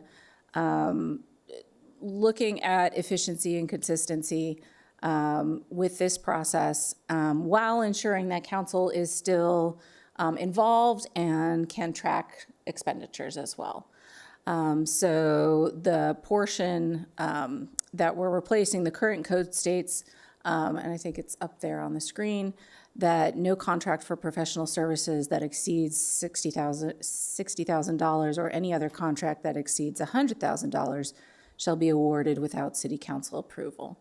And then the language that we're proposing is on the final page of the ordinance that takes out that requirement and then adds in clarification around who has the authority to approve contracts. And there are several different contracts that are listed under that approval of contracts. I think the goal is to update the current code to better align with state law. VPPA does not require contracts be approved by the legislative body. VPPA, the Virginia, and Jim, you can weigh in. I forget what the other P is for. Public Procurement Act is very rigorous, and it was, I think, designed as a process that is an administrative process in nature. And so we'd also like to be more efficient with staff time and the process, and then also designate those positions that have contract approval authority. I would like to highlight the proposal of what staff would bring to council on a quarterly basis, and that's as an attachment was the template that would have several items into the template, and that would be proposed to accompany the financial documents that come on a regular basis to council. So the department, the contractor, the type of procurement, type of contract, the award date, the term of the contract, estimated total contract value, type of funding, and then the contract title. So in addition to the staff report, council also received a memo from the city attorney with legal advice regarding this topic. And so if there are any questions about that memo, those should be directed to Ms. Gillette before the next meeting. And with that, I will leave it open to discussion and questions. Okay. Questions or comments? Well, Mayor, just for clarification for any of the public watching this, so these are contracts that the budget's already been approved, right? So I think that's Correct. something that should be clarified is the council, city council's already approved the budget. So these are within expenditures that have already been approved. That is correct. Okay, so there is some oversight from the city council Yes. because we've already approved the budget. Absolutely. So you're not going outside of what's already been approved. No. Okay, just want to clarify that. And I think I can find which line that is, but I think that it is in the staff report at some point. So using Greening of Lincoln just now, we had authorized the $500,000 for that phase whatever one. Turns out it was $3.7 million. We have a contract authorization next week for it. How would that conversation happen in this scenario if we weren't required to do that? So with a situation like Greening of Lincoln, which we thought was kind of a little bit, we were sort of laughing before this meeting. It was like, boy, that's a great setup for this contract discussion. But here is what would have happened, is that the city council, we would have engaged with you about the consequences of moving forward with respect to other capital projects and we'd have already briefed council on about how we would fund them. And now we need a change of financing plan. And that would either be in the form of, if needed, a formal amendment to the CIP. In this case, because the council has appropriated sort of large chunks of money for Greening of Lincoln, we can sort of work within what the council's already appropriated, but we nonetheless would have come to you with this policy discussion. So that is, I think it's really important, the distinction between the policy question, which the council has to direct, as opposed to the administrative function of executing the contract. One more background question before I open for questions. How long has the 60,000 and 100,000 thresholds been in our code? So I believe that was amended in 2007. Did we just raise the thresholds back then? Or That's correct. what was it before? Do we know? A smaller number, but I can't remember what it was. Okay, questions and comments? Dave, your hand's up, so I'm going to go with you first. Sure.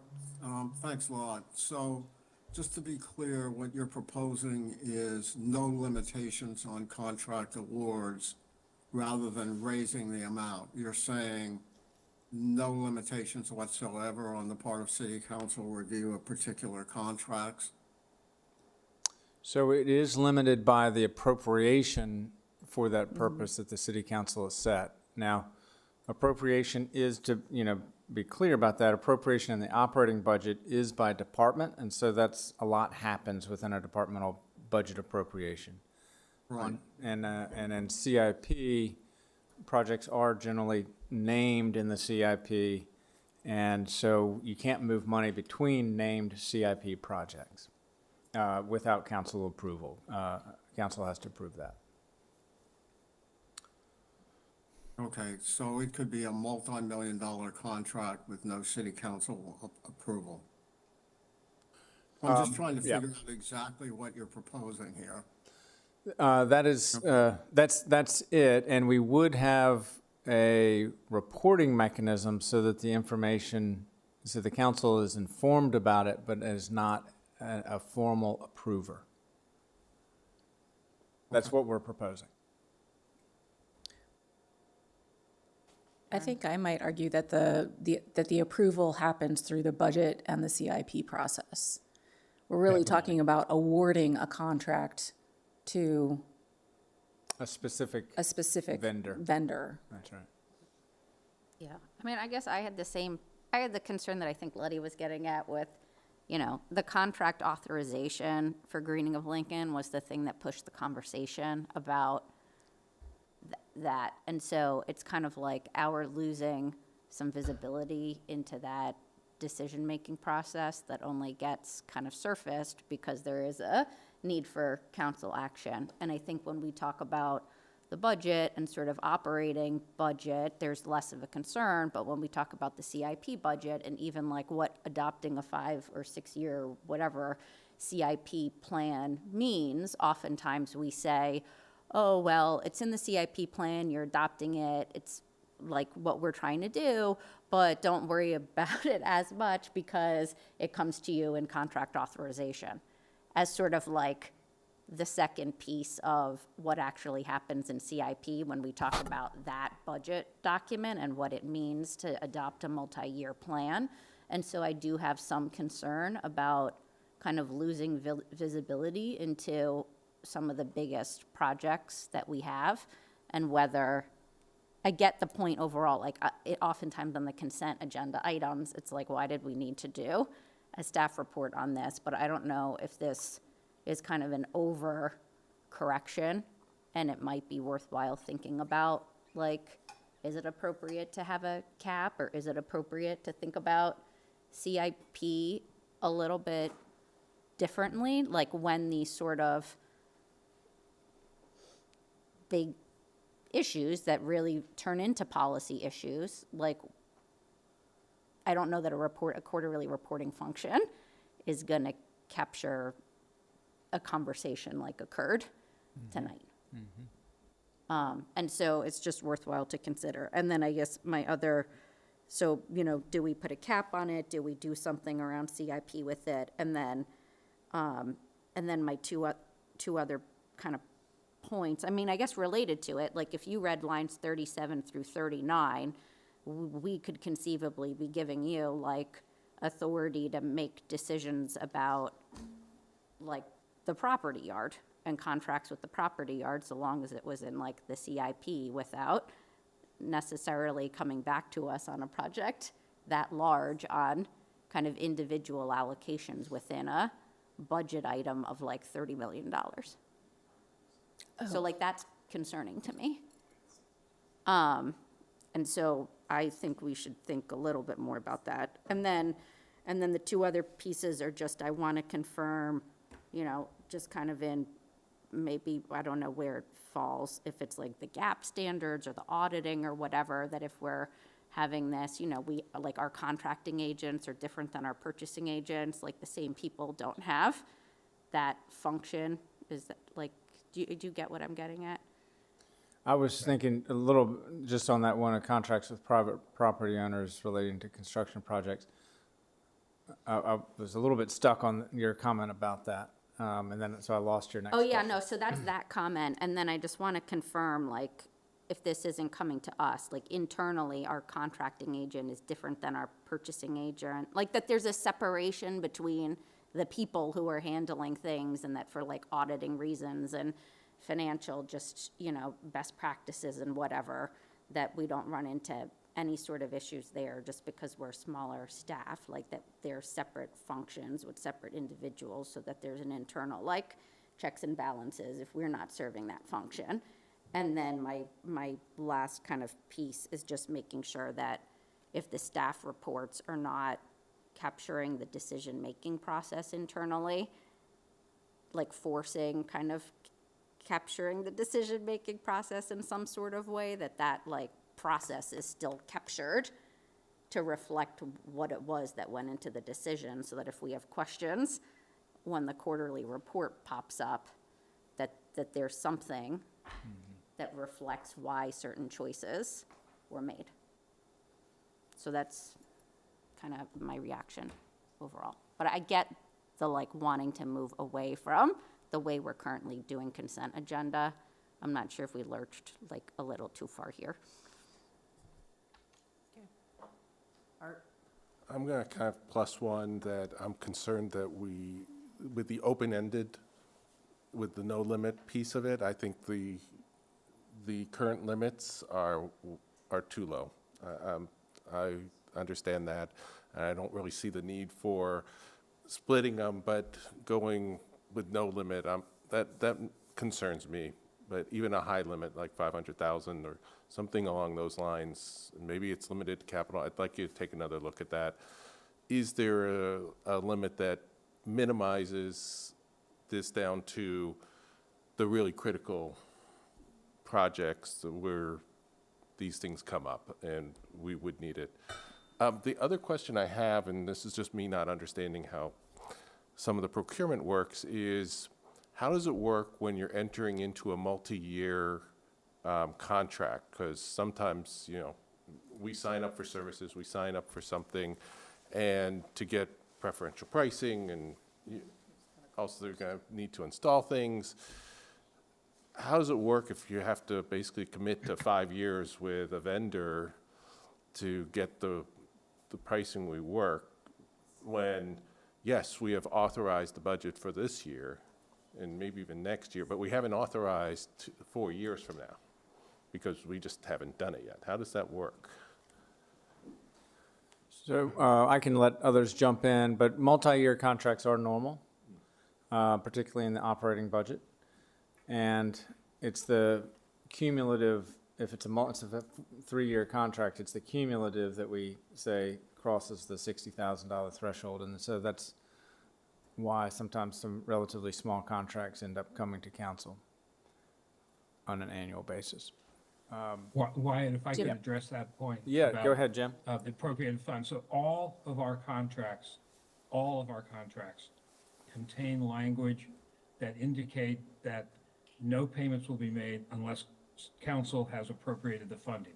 So for any contract of any length, each individual year within that contract, any payments are not committed until council has appropriated the funds. We have the ability to, when funds are not appropriated, to remove ourselves from the contract. This is stated in our contracts upfront. Vendors, contractors understand this. We're not the only jurisdiction that does it. So we are never in a position where we are committing in advance funds that we may not have. All right, thank you. That was your question. Got it. Yeah, I was trying to think about when I was on school board, and, I don't recall us approving contracts. I do recall Chris and Michael giving us more of like a monthly sort of budget report, not real in-depth, but it was sort of like a couple pages, and I think she would put just contracts or,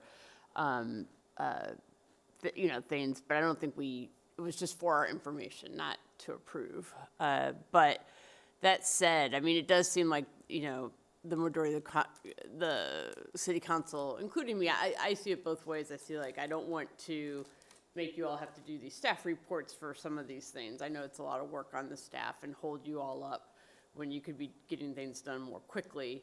But on the other hand, I'm wondering, is it too far of a leap to go from this, 60, 100, whatever it is, to nothing? So maybe we just increase that number quite a bit. I don't know what the number would be, if it would be 500,000, a million, something in that rate. So we bump it up quite a bit.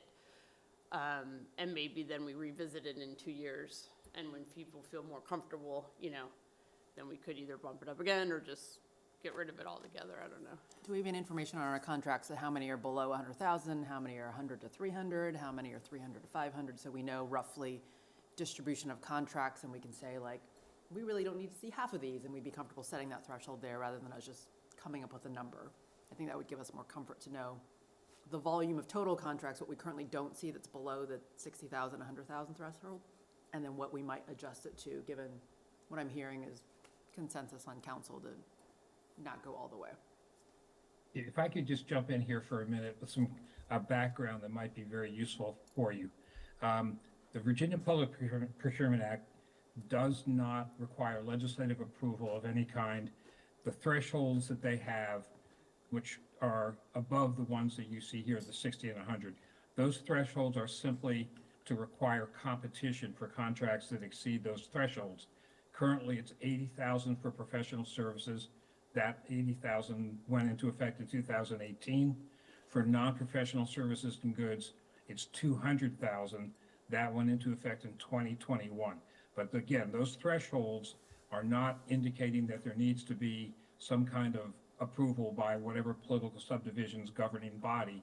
That's just as a requirement for competition.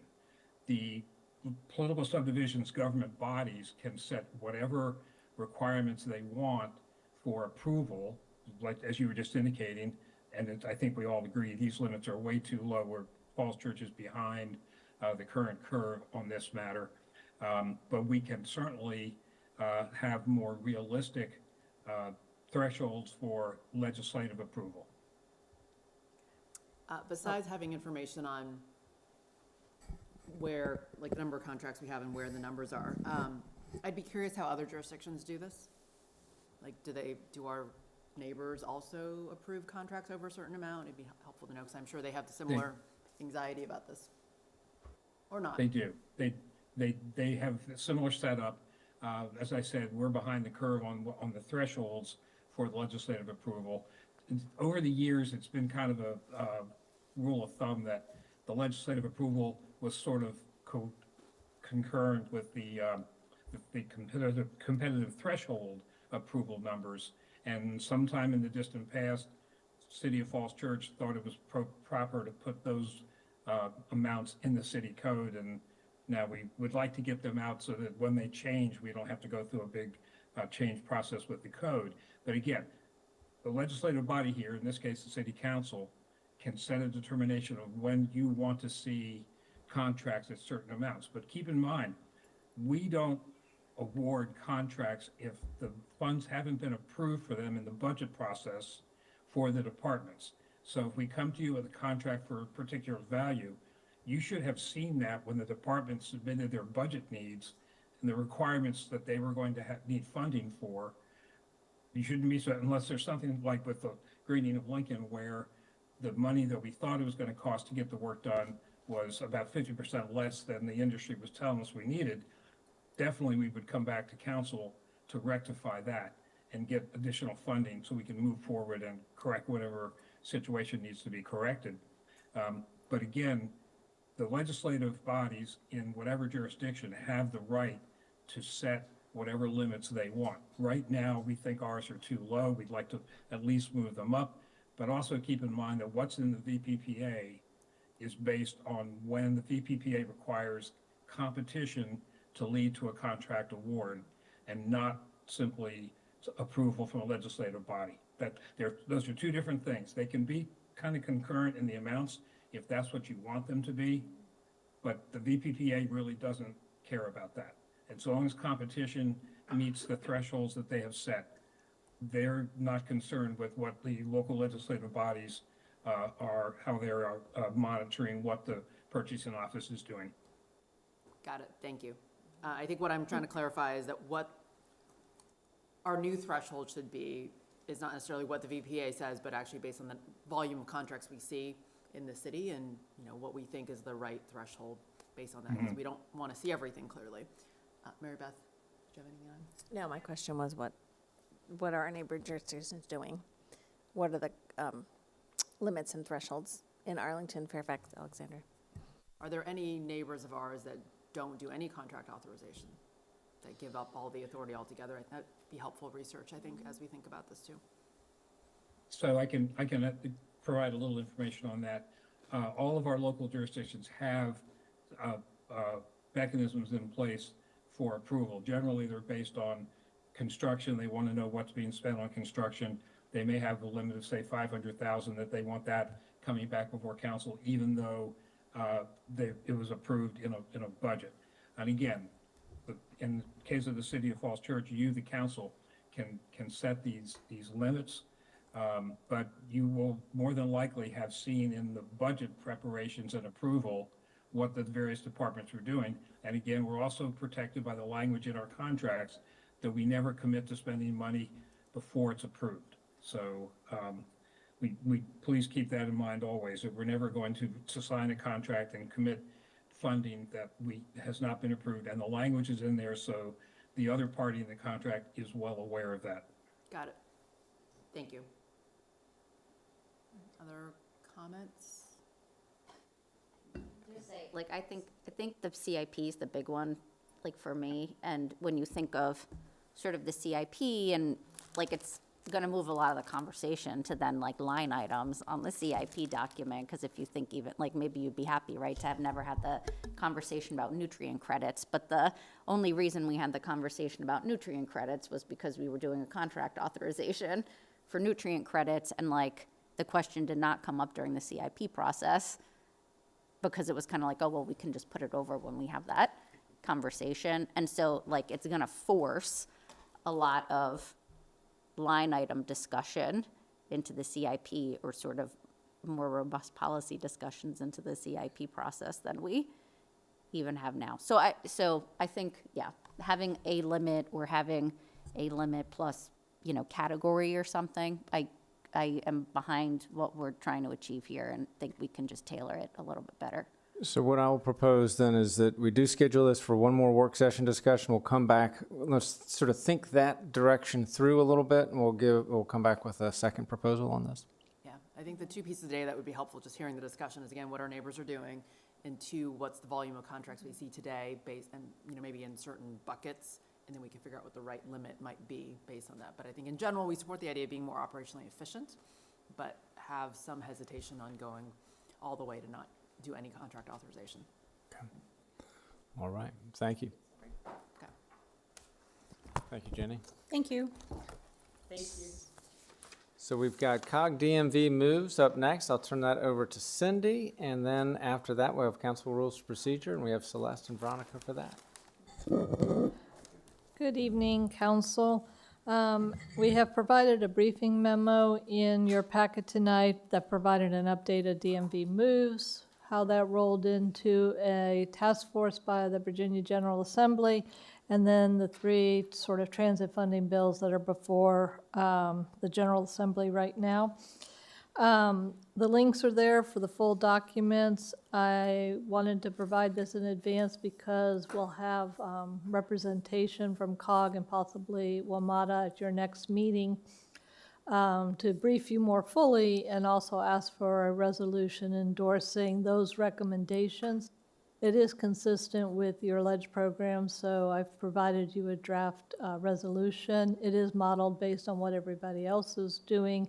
Basically, all the COG members are endorsing this so that there's advocacy for dedicated funding with Maryland, DC, and Virginia.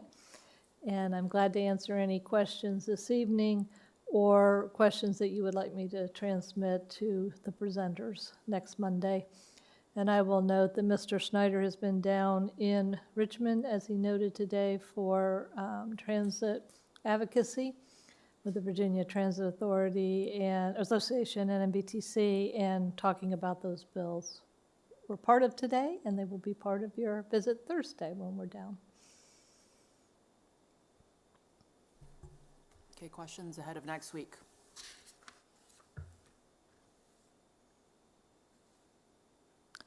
Thank you, council. That was easy. Quickest agenda item.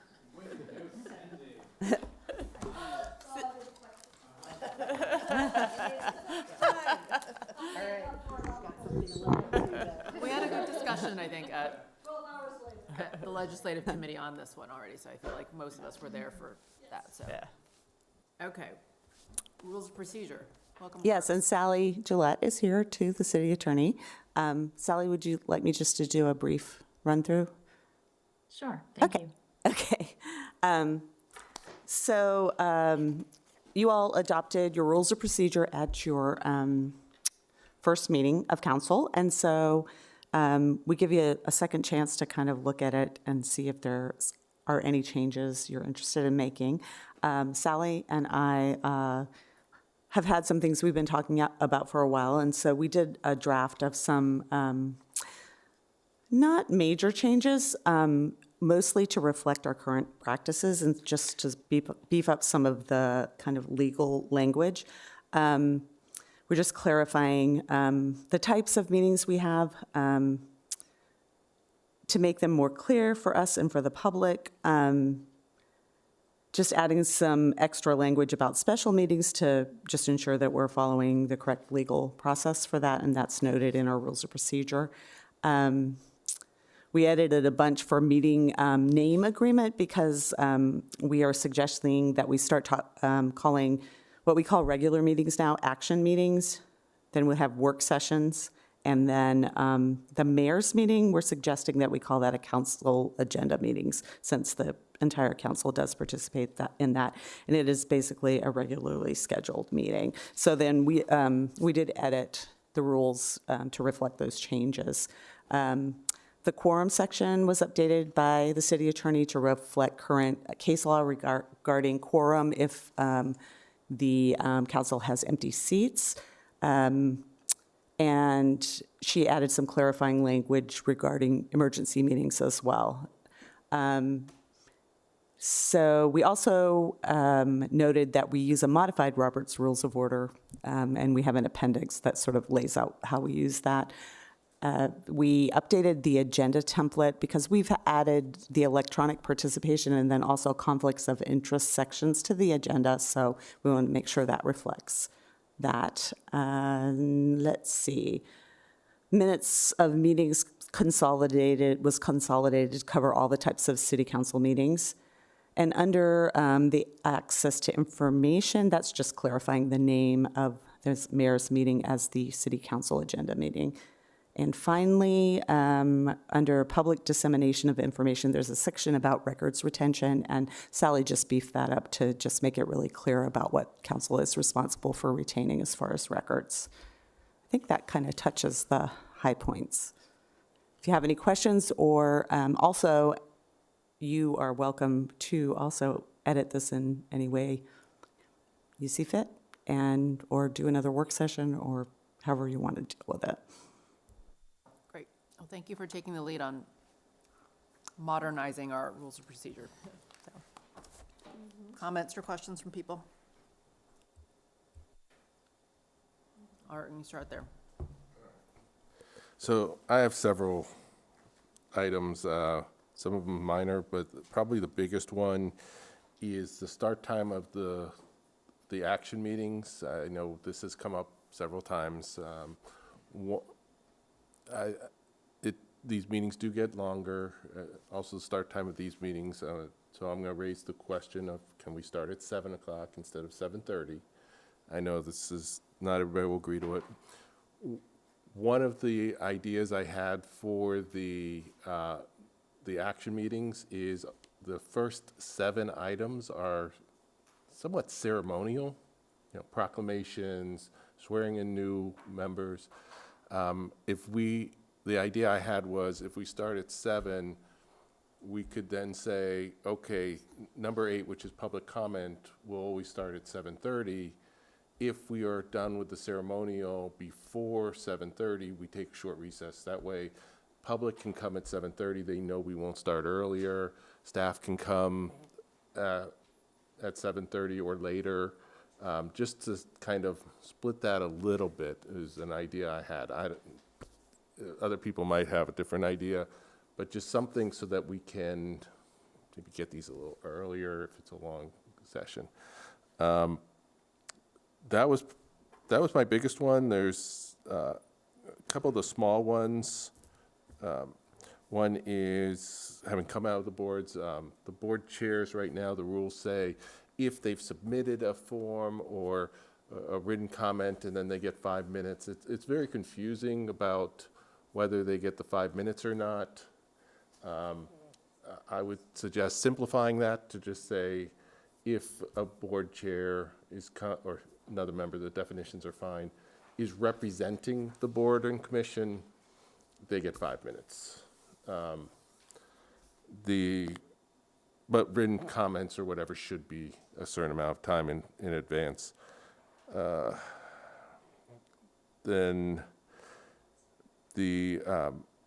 I didn't see anything. This came up with the CACT. I don't know if it needs to be in here, but there was a big question about can you delay the start of a meeting because everybody had to go to another meeting or something comes up and it's like, wait a minute, at the last minute, can we start? We need to start a little late. It sounded like we could, that can be done, but it seems like this is the formal place to kind of say whether you can or what you can't do. That one's minor. And then the last one, sorry, lady, I gotta bring this one up. How come the mayor gets to call a special meeting, but it takes 2 other members? That's state law. That's state law? The charter? Or? No, I think it's state law, isn't it? It is state law. Yeah. Okay, then. So those were my comments. Do people have others, or we want to discuss the ones that Art's proposed?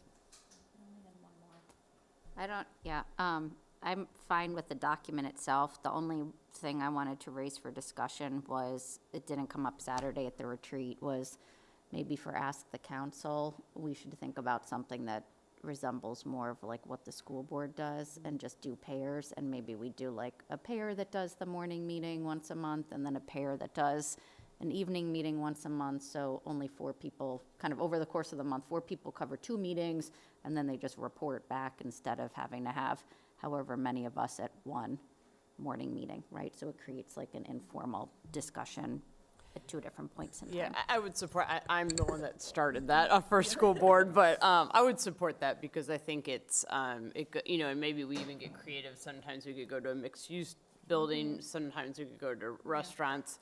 And I think it's nice to have staff rotate, and I always found it nice because it was a way also to talk with my colleague while we're waiting for other people to show up. And so I would very much support that. I mean, and that'd be something maybe we could hash out in GovOps or something, or.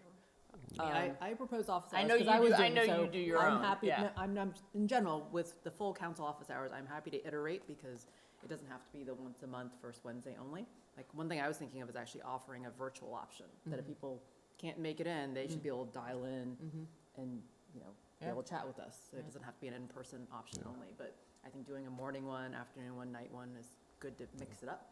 I think the only commitment I had made to Wyatt at the time was that we did not require staff support to do Right, this. Yeah. no, that's true. Yeah. My only comment was, in my mind, I was thinking once a month versus twice a month and then alternating between things, but I'm open. I'm open to twice. Yes. At this point, all of council is attending this, and so it becomes a regular meeting. And so we do, do minutes and all that kind of thing. So it's not exactly an office hours type thing because the entire council is there. Just have that. Should have listed that. We probably should have listed that here. Talking about. I think what Laura's proposing is moving to a 2-person. Yeah, 2 Yeah. Yeah. So that it's And that not a makes formal sense. meeting, and So it then wouldn't be a formal meeting. we would just have to come up with a schedule. Yeah. which And we could- locations, and we could still, make sure that they were on your calendar and all of that. Yeah, we could hash it out in GovOps. So one thing about so I think that's a really good one. And that's something that, I had been thinking about too, because we tend to get, at our office hours, we tend to get more people who are, I'm generalizing, but it's true, like more of our retired community comes to our office hours because they're at 9 a.m. on a work day. So I think this would give or, parents with kids trying to get them to the bus stop or whatever. So this would give people more flexibility if they want to come in the evening.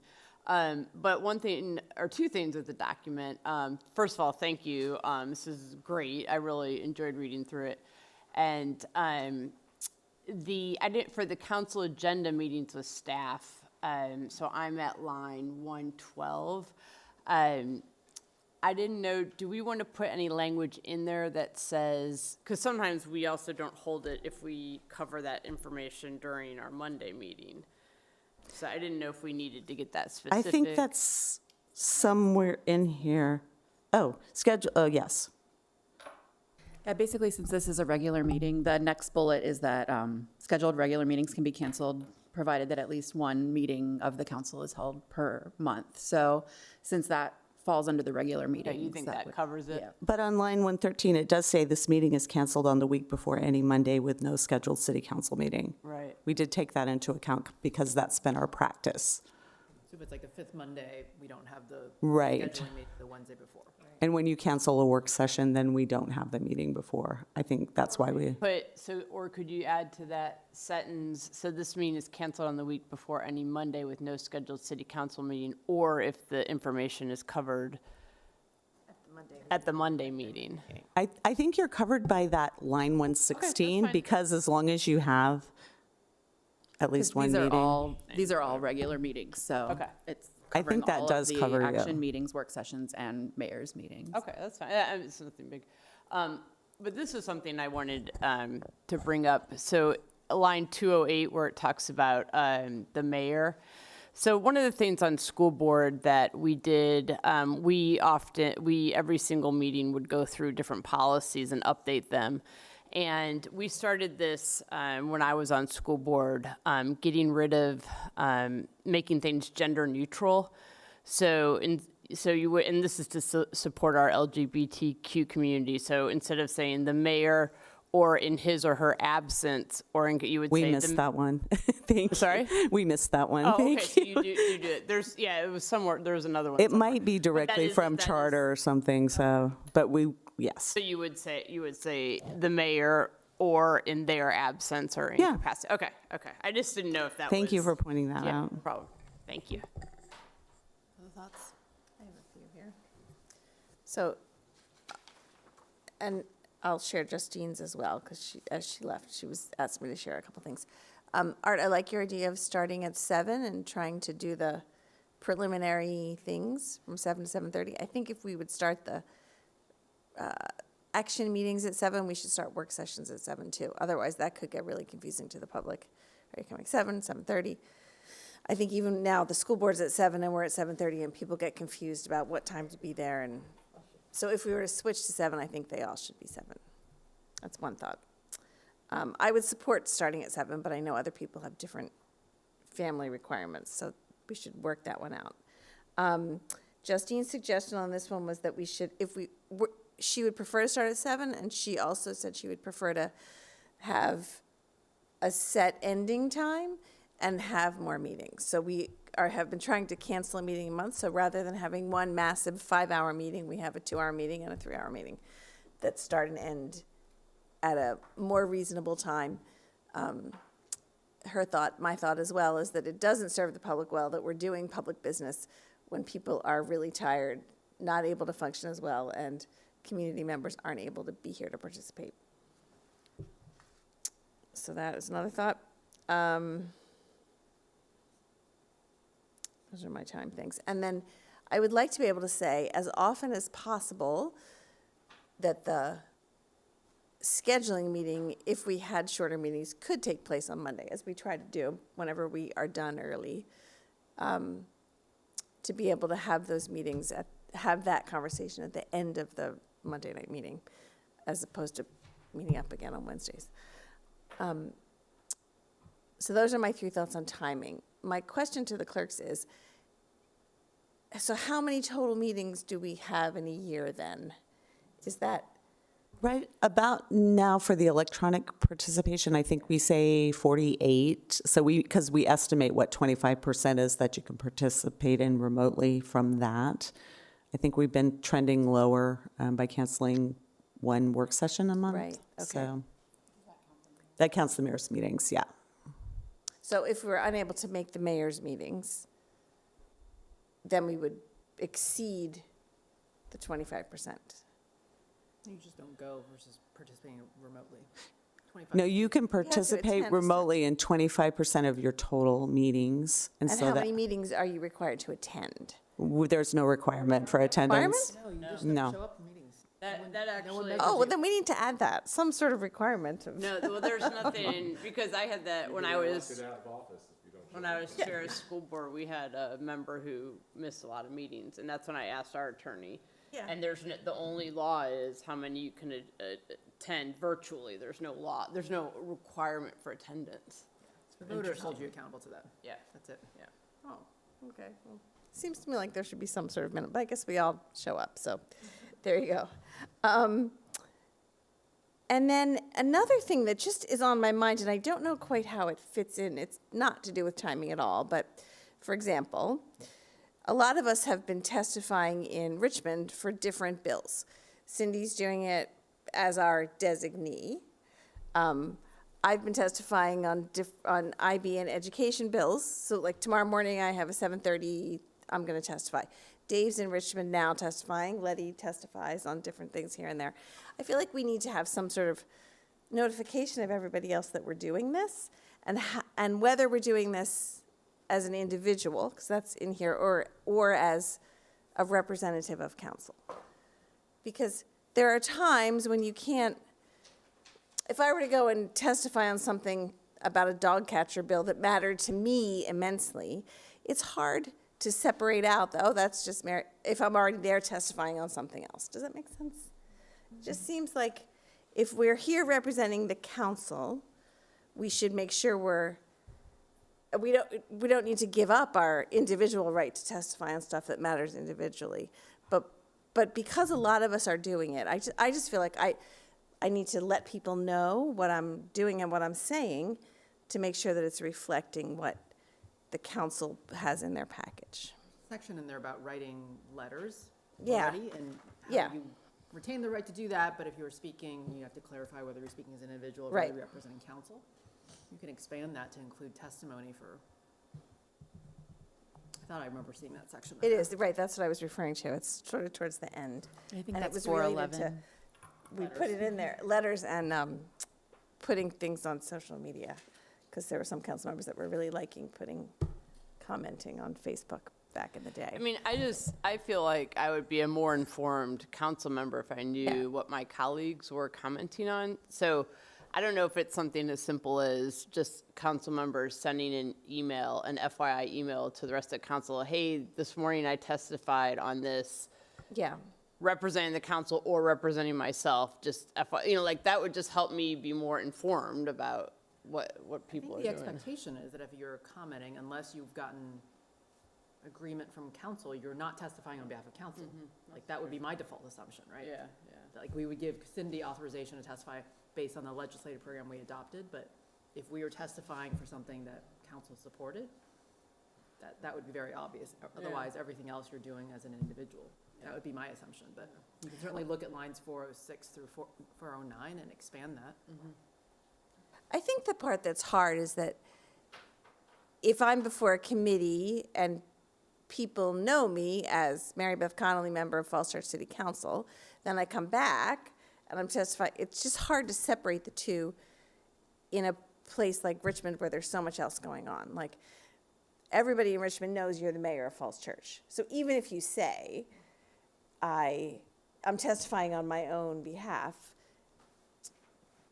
are you really? Or if I'm going to go and talk about an IB bill, and then I'm like, people know that that's what I'm going to be there for. I don't know. I think your point about knowing, the rest of the council knowing Yeah. that you're doing it, I think is important. I think maybe there should be a notification to the rest of the council that, hey, I'm going to be down here doing this, even as an individual, just so that we know, because somebody will ask. And to your point, even if you say, I'm here as an individual, it's difficult for them.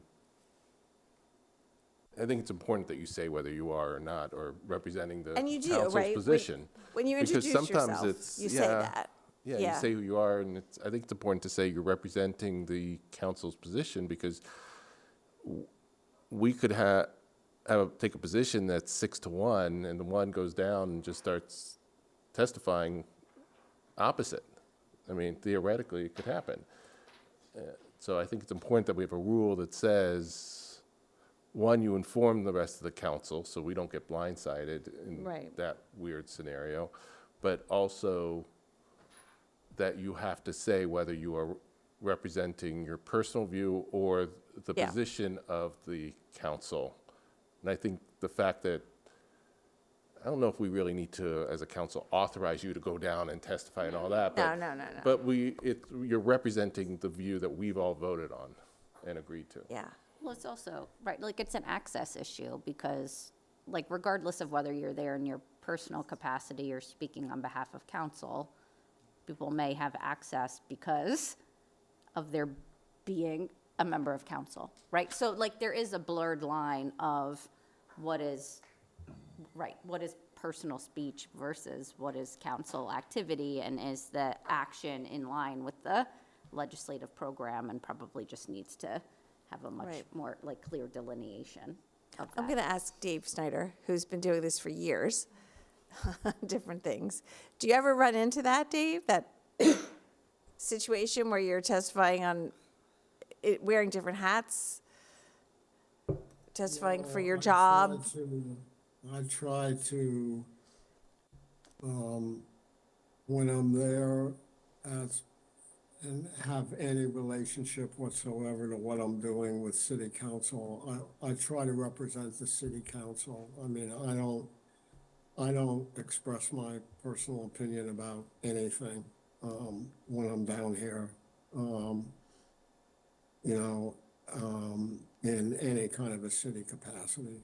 So I don't recall ever expressing my own opinion on anything here. I really try to represent the city council and our legislative program.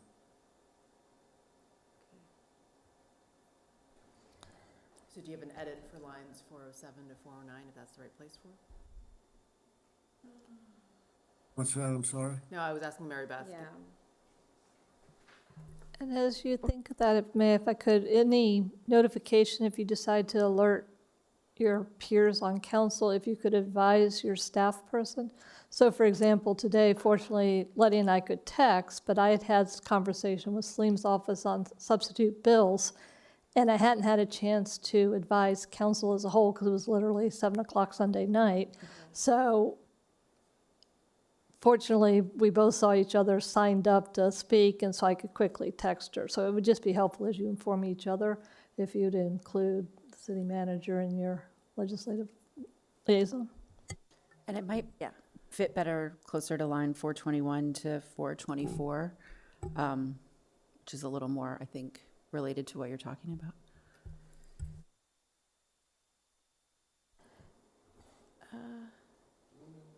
I don't know. I think that's media. Yeah, but That's talking to the press.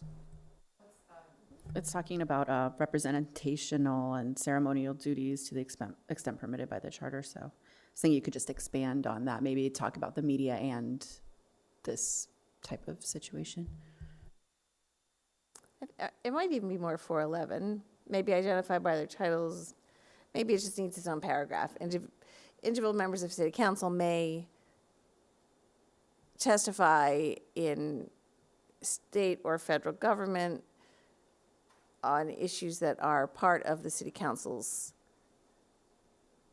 legislative package and identify themselves as representing council. If council members also have the right to represent their own opinions, that are, you don't represent your own opinions, but must state that, and then council members should, as a courtesy, let their colleagues and staff know of anything that they're doing. In your legislative program resolution, you do have this following phrase that talks about the corporate representation. The mayor, members of council, the community legislative affairs, city manager, et cetera, staff, and other city officials are authorized and encouraged to represent the city of Falls Church positions as set forth in your legislative program. So you have language when you're representing the corporate body, and just add notification of, then this is silent on if you're testifying on your individual perspective. So that's like consistent program. And that's the same as lines 408 and 409. Just stress that they're commenting as individuals, not on behalf of the city council as a body.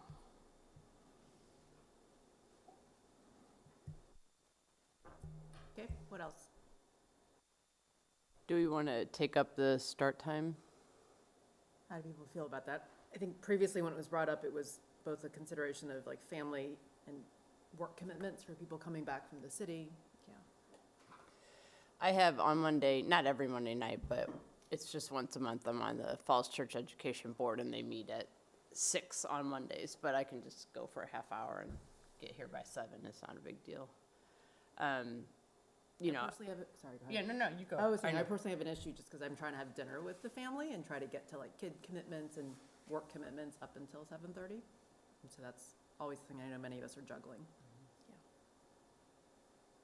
Yeah, I don't have a strong view. I mean, I'm remote now and not trying to commute home. I think I would almost defer, like, just starting at 7 make more sense also, just for staff, because you don't have that bigger gap, right? I don't want to start at 7 and still go to 11:30. I would like to start at 7 and finish up earlier, right? And so, I think if we solve the 3 versus 4 meeting discussion, then this is less painful, right? So even if you went back to 4 meetings a month and you had more reasonable, shorter meetings, even starting at 7:30 means presumably you end by 10 o'clock or no later than 10 o'clock, because you'd have, you know, your agenda items spread out. So I don't know whether that makes sense to tackle first rather than start time.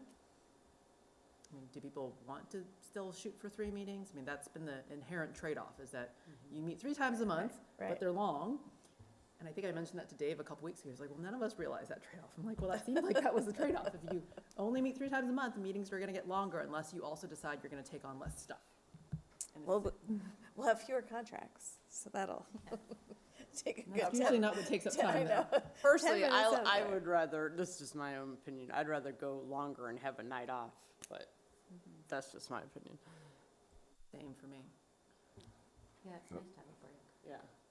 I'd kind of be leaning towards the more meetings, but I don't have the same level of experience with it, so. I'd like to go shorter and have a night off. Well, it's also, I mean, there's a week where you're not doing the council packet. So like it's also just staff get back a week of not having to do council, like that preparation. What was the intent So, of like yeah. having 3 meetings a month and having a week off to get like caught up on other things too?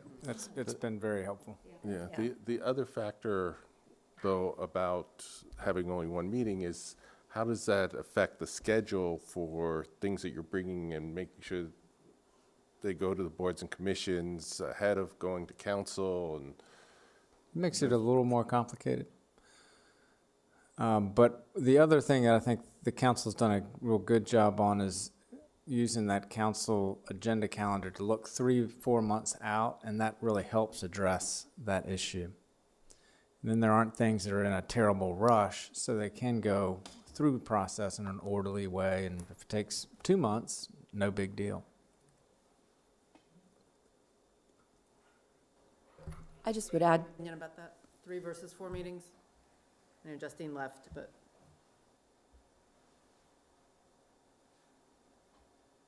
Dave?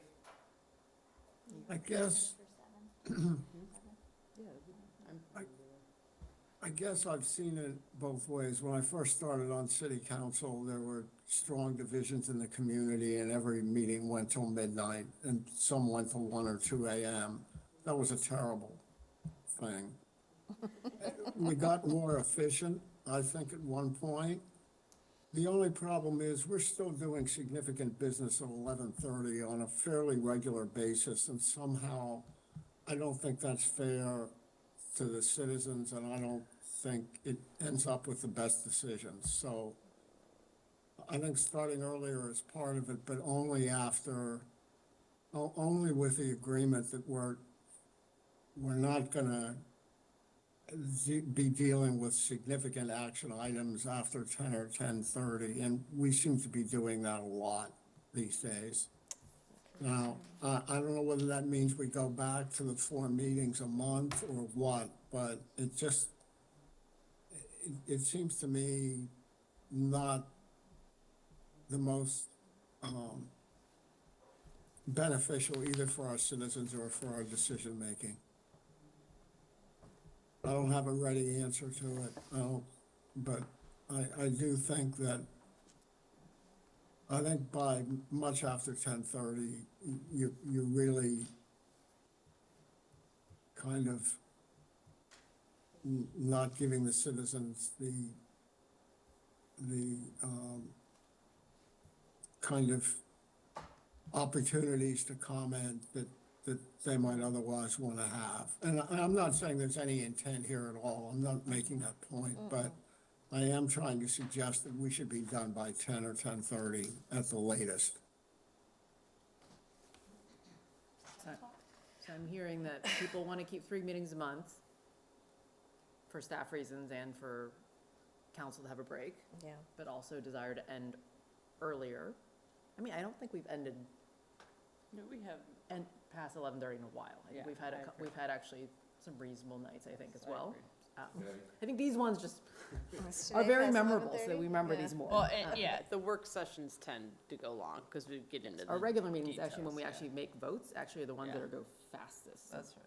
I guess My I have a recollection. concern that if we're doing 3 meetings and then we have longer agenda items, it means that we also have more staff that are kind of waiting around at the end of the day after working a day to do these different reports with us also. And so on balance, I might lean toward a 7 o'clock start time. Before we go but- there, I guess the third trade-off we haven't talked about is we just have less stuff on the agenda.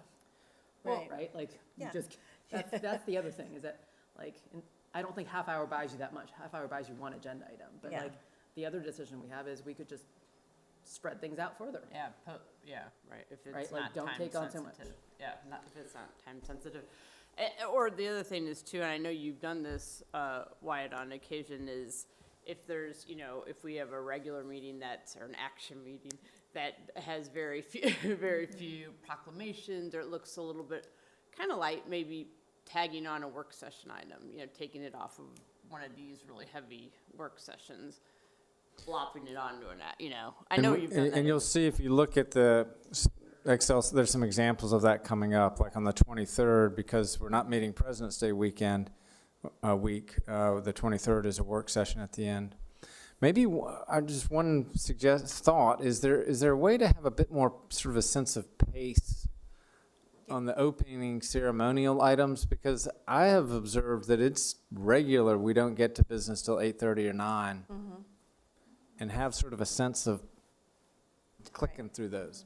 And the public comment of, like, we sometimes get bogged down in public comment, and that, people have shown up for an item and they're sitting through an hour discussion on something that's not even on the agenda. Well, that's what I was thinking about. It's not. Yeah. Well, that was the, And can we define what we're talking about ceremonial items? Because I'm feeling like a couple proclamations are not taking an hour and a half. So what are we calling I ceremonial was items? looking at the first 7 items on the agenda, because you've got, call to order, roll call, these are the ceremonies, Pledge of Allegiance. The proclamations is the big one, but it was the idea of having it was also the idea of having a set time for when public comment would start, and that way people could know, hey, you don't have to show up. Right now, we say 7:30, they show up at 7:30 and they sit through half an hour, 45 minutes of that. If we just had a set time to say, okay, it'll start no sooner than half an hour in, the people coming to make public comment can show up half an hour in, and it's not that big a deal.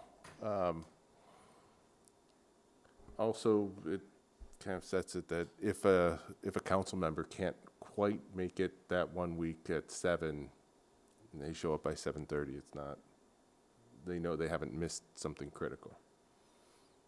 That's really what I was talking about, the ceremonial. It's the first 7 items. Celeste? I would caution against decoupling what we call ceremonial. There is a purpose to these items, especially the proclamations and honoring of people. It makes people feel welcome. It makes them come to our meetings. They get to stay and see what you do. A lot of people stay. And people who come for other parts of the meeting can see different people from our community that maybe they don't get a chance to see and hear those important messages. So I don't think they're not important. I've had people say, some of the things you've done, I didn't know I could come here to a meeting, but you invited me to do this ceremonial thing. And now I know I can come here and I can feel safe. So I feel very passionate that we don't want to decouple that from your actual meeting. It brings people together, and that's really important to me, so. That's a great point. I was not trying to decouple it at all. No, I understand. I want you to know that there are strong feelings about it, because we have seen some really great interactions of different cultures, people who might not have talked to each other before. And so that's the only thing. That's the reason I feel a little bit attached to it. And we can pace things. Maybe we can pace things better. But I know that I worked in a place where the school boards did their stuff at 6 o'clock, all the ceremonial stuff, but their meeting didn't start till 7:30. Everybody would go and come back, and they missed the kids missed seeing what the actual school board did, and the people who came for the school board issues missed seeing the kids. So anyway, That's where I'm coming from, That's but. a good point, Celeste. That is a good point. There was one other agenda item that I forgot to mention, which is we've been doing the work sessions sometimes within the action, but I was looking at this and seeing they're not listed in the, It goes under other business. That's where we usually list it on our action meeting. okay. And that's a Yeah. newer thing to add the work sessions at the end of the Which meetings more maybe regularly. we do so. want to, do we want to break it out then as a item on there? I mean, it's. I mean, it can be any. Do it any way we want. Yeah, Anyway. anything can go under other business. And a lot of times if it doesn't fit into the other, like the resolutions and ordinances, we put them there. But, I mean, we could denote that we could put work sessions there if we want to give ourselves that option. Yeah. I mean, I guess I would just say that to balance all the different considerations, a more practical reality is just schedule less things. Like, Is there any feedback on staff presentations, having them be, we've talked about in the past, and I think sometimes we contribute to the length of the meetings. And if there's an expectation that we're between 3 to 5 minutes is max, and don't go over things that are written, like assume it's been read, only hit. better at not reading us staff reports, Right. which is appreciated. I think for ease, like going over just the changes is really Yeah. most helpful for us. Presume that we've all read the staff report, and to just point out, like, here are the major things. We need a decision on X, Y, and Z, or we're just here for an update. And with the gray, highlighting the gray, that always helps, well, Yeah. changes. But no, sorry to interrupt you, but I do, sometimes, I think, okay, I've already read through, and we, we're like, then this staff, not, but it's informative to the public, so I like, I don't know. But maybe if we can just do a quick, high level, because the public could always go back and access it online. That's right. So just do a high level, knowing we've already read it all. I think that would help. But like tonight, probably unrealistic to think we were gonna be done by Right. 9:30, given the items, right? So like realistically, if we wanted to end by Yes. 10, we probably should have had 4 items and not 8. That's right. So that's, And I do think we are working on that. We're kind of working on the train schedule now and trying to get people to schedule in advance so we don't end up with kind of a logjam that we had tonight. Can you guys look at line 328? Just wanted you to know that you guys previously have put a limit on yourself about council comments. And that has been in there for a number of years. And so I don't know if that's something we can think about for staff as well. And if that's something you want to keep for yourselves. Yeah, I do think the goal has been to give the longer presentations, if there's a longer presentation in the work session when you're having the discussion, and then a quick overview in the council meeting, and we can help also with making sure that's clear. So we'll own our part of this and do run-throughs in advance so that I have a clearer sense of how long this presentation is going to be, and try to coach staff on what would be the right amount. thank you for pointing out line 328, and we should own that too. Yeah. Yeah. Answers too sometimes. Like sometimes I ask questions and I just need a very brief answer and I don't need like an explanation, or I'm just raising a question for someone to, there be an input like on it. And so I don't need a 5-minute answer on a question sometimes. So that sort of too. Yeah. Did we land anywhere on timing, or are we going to think about that? I'm sorry, what was? The time, 7 versus 7:30. Yeah, the start time, yeah. Someone said half an hour is not that much. If we're trying to be more efficient, we could, I don't know. That buys you one agenda item. Right, buys you one agenda item, right, but if you, Doesn't solve like tonight's issue to go from like 8 items, right? Like, right. To your point about it being, 11:50 now, maybe we noodle on it and. everyone's brain's probably not at their best now. And you always can update these at any time, so we can get something in place, and then if you want to change them, we can change them later. Another one is the presentations from boards and commissions when they come to make their presentation. I feel like that should have a time limit. Yeah, they're supposed to be 5 minutes, and we don't run the timer. We haven't been running the timer because just, I guess, respect from, so maybe we need to make that more clear. Right. And even that's one where maybe we don't all need to ask a ton of questions every time. Like the liaison can thank them and then. I think the Does- 5 minutes is good, to give them a little extra time, but there were just too many restrictions on it, on when they get the 5 minutes, but if we can use the timer, I don't think they'll mind. I wouldn't have minded, but sometimes. Yeah, I think in practice, we haven't been doing what it says in the agenda meeting. That's not what I meant, actually. I meant The like actual- their annual reports. Right. Yeah, The and- CACT comes and gives their annual report. Like, that can go on for a half an hour sometimes, because there's a lot to talk about, and we all have a lot of questions. But is that the appropriate time to actually spend a half an hour? I don't know. And that's the item that is, I think what the rules say, we realized there was something that's missing from the updates, which is what the agenda actually says, which is that the annual reports are supposed to be 5 minutes. So I think between the two items, we can, I think there could And be some maybe work if done there's more of a discussion, then you can say, can we schedule this for a work session? Would you like to come to a work session to further discuss these I think items? Sometimes the boards and commissions are maybe holding their. I don't want to belabor the point because it is 11:52, but we own this too, right? Like, do we really think you can keep a CACT annual report of 5 minutes without us asking questions? This is a council that cares a lot about transportation. And so just like I made a bunch of observations during our retreat when I'm like, did you notice this? Like, knowing the way this council has operated, I question whether we can really keep annual reports to 5 minutes without any discussion. Well, I think this goes back to the whole board and commission recalibration. I think the boards and commissions, I think they need a little bit more guidance on what we expect, what are the important things in the annual reports? What are we looking for? I'll tell you, I got nothing. It's like, it was based on the previous years, and that was basically it. It's just.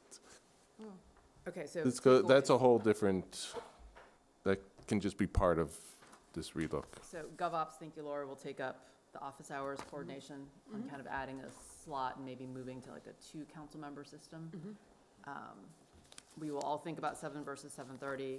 Sounds like we would like to keep 3 meetings a month and be more realistic about how many items we slot per meeting, as well as policing ourselves a bit on how long we talk and how long we deliberate. Okay. Sounds about right. Thank you. Thank you. Is that the last thing? We're probably not going over schedule tonight. City clerks. Yes, thank you. We're And probably not Sally going over- too. Thank you, Sally. I have a scheduling meeting on Wednesday. Yeah, well, we've got to ask the council anyway, right? Yeah, at 9. Yeah. Anything else before we adjourn before midnight? No. But thank you, Thank you, staff. yeah, So for look out being for here so emails late. from Thank your you. budget buddies. We apparently have budget buddies with school board again. I have not gotten the list. I just saw it in a quick one, but yes, I have. I found out at the CBC thing. Bethany told me she was my budget buddy, and I was like, what is that? Thank you, everyone. Good night. Thank you. Good night. Mr. Snyder, do you still want to call me now, or you want to do it tomorrow?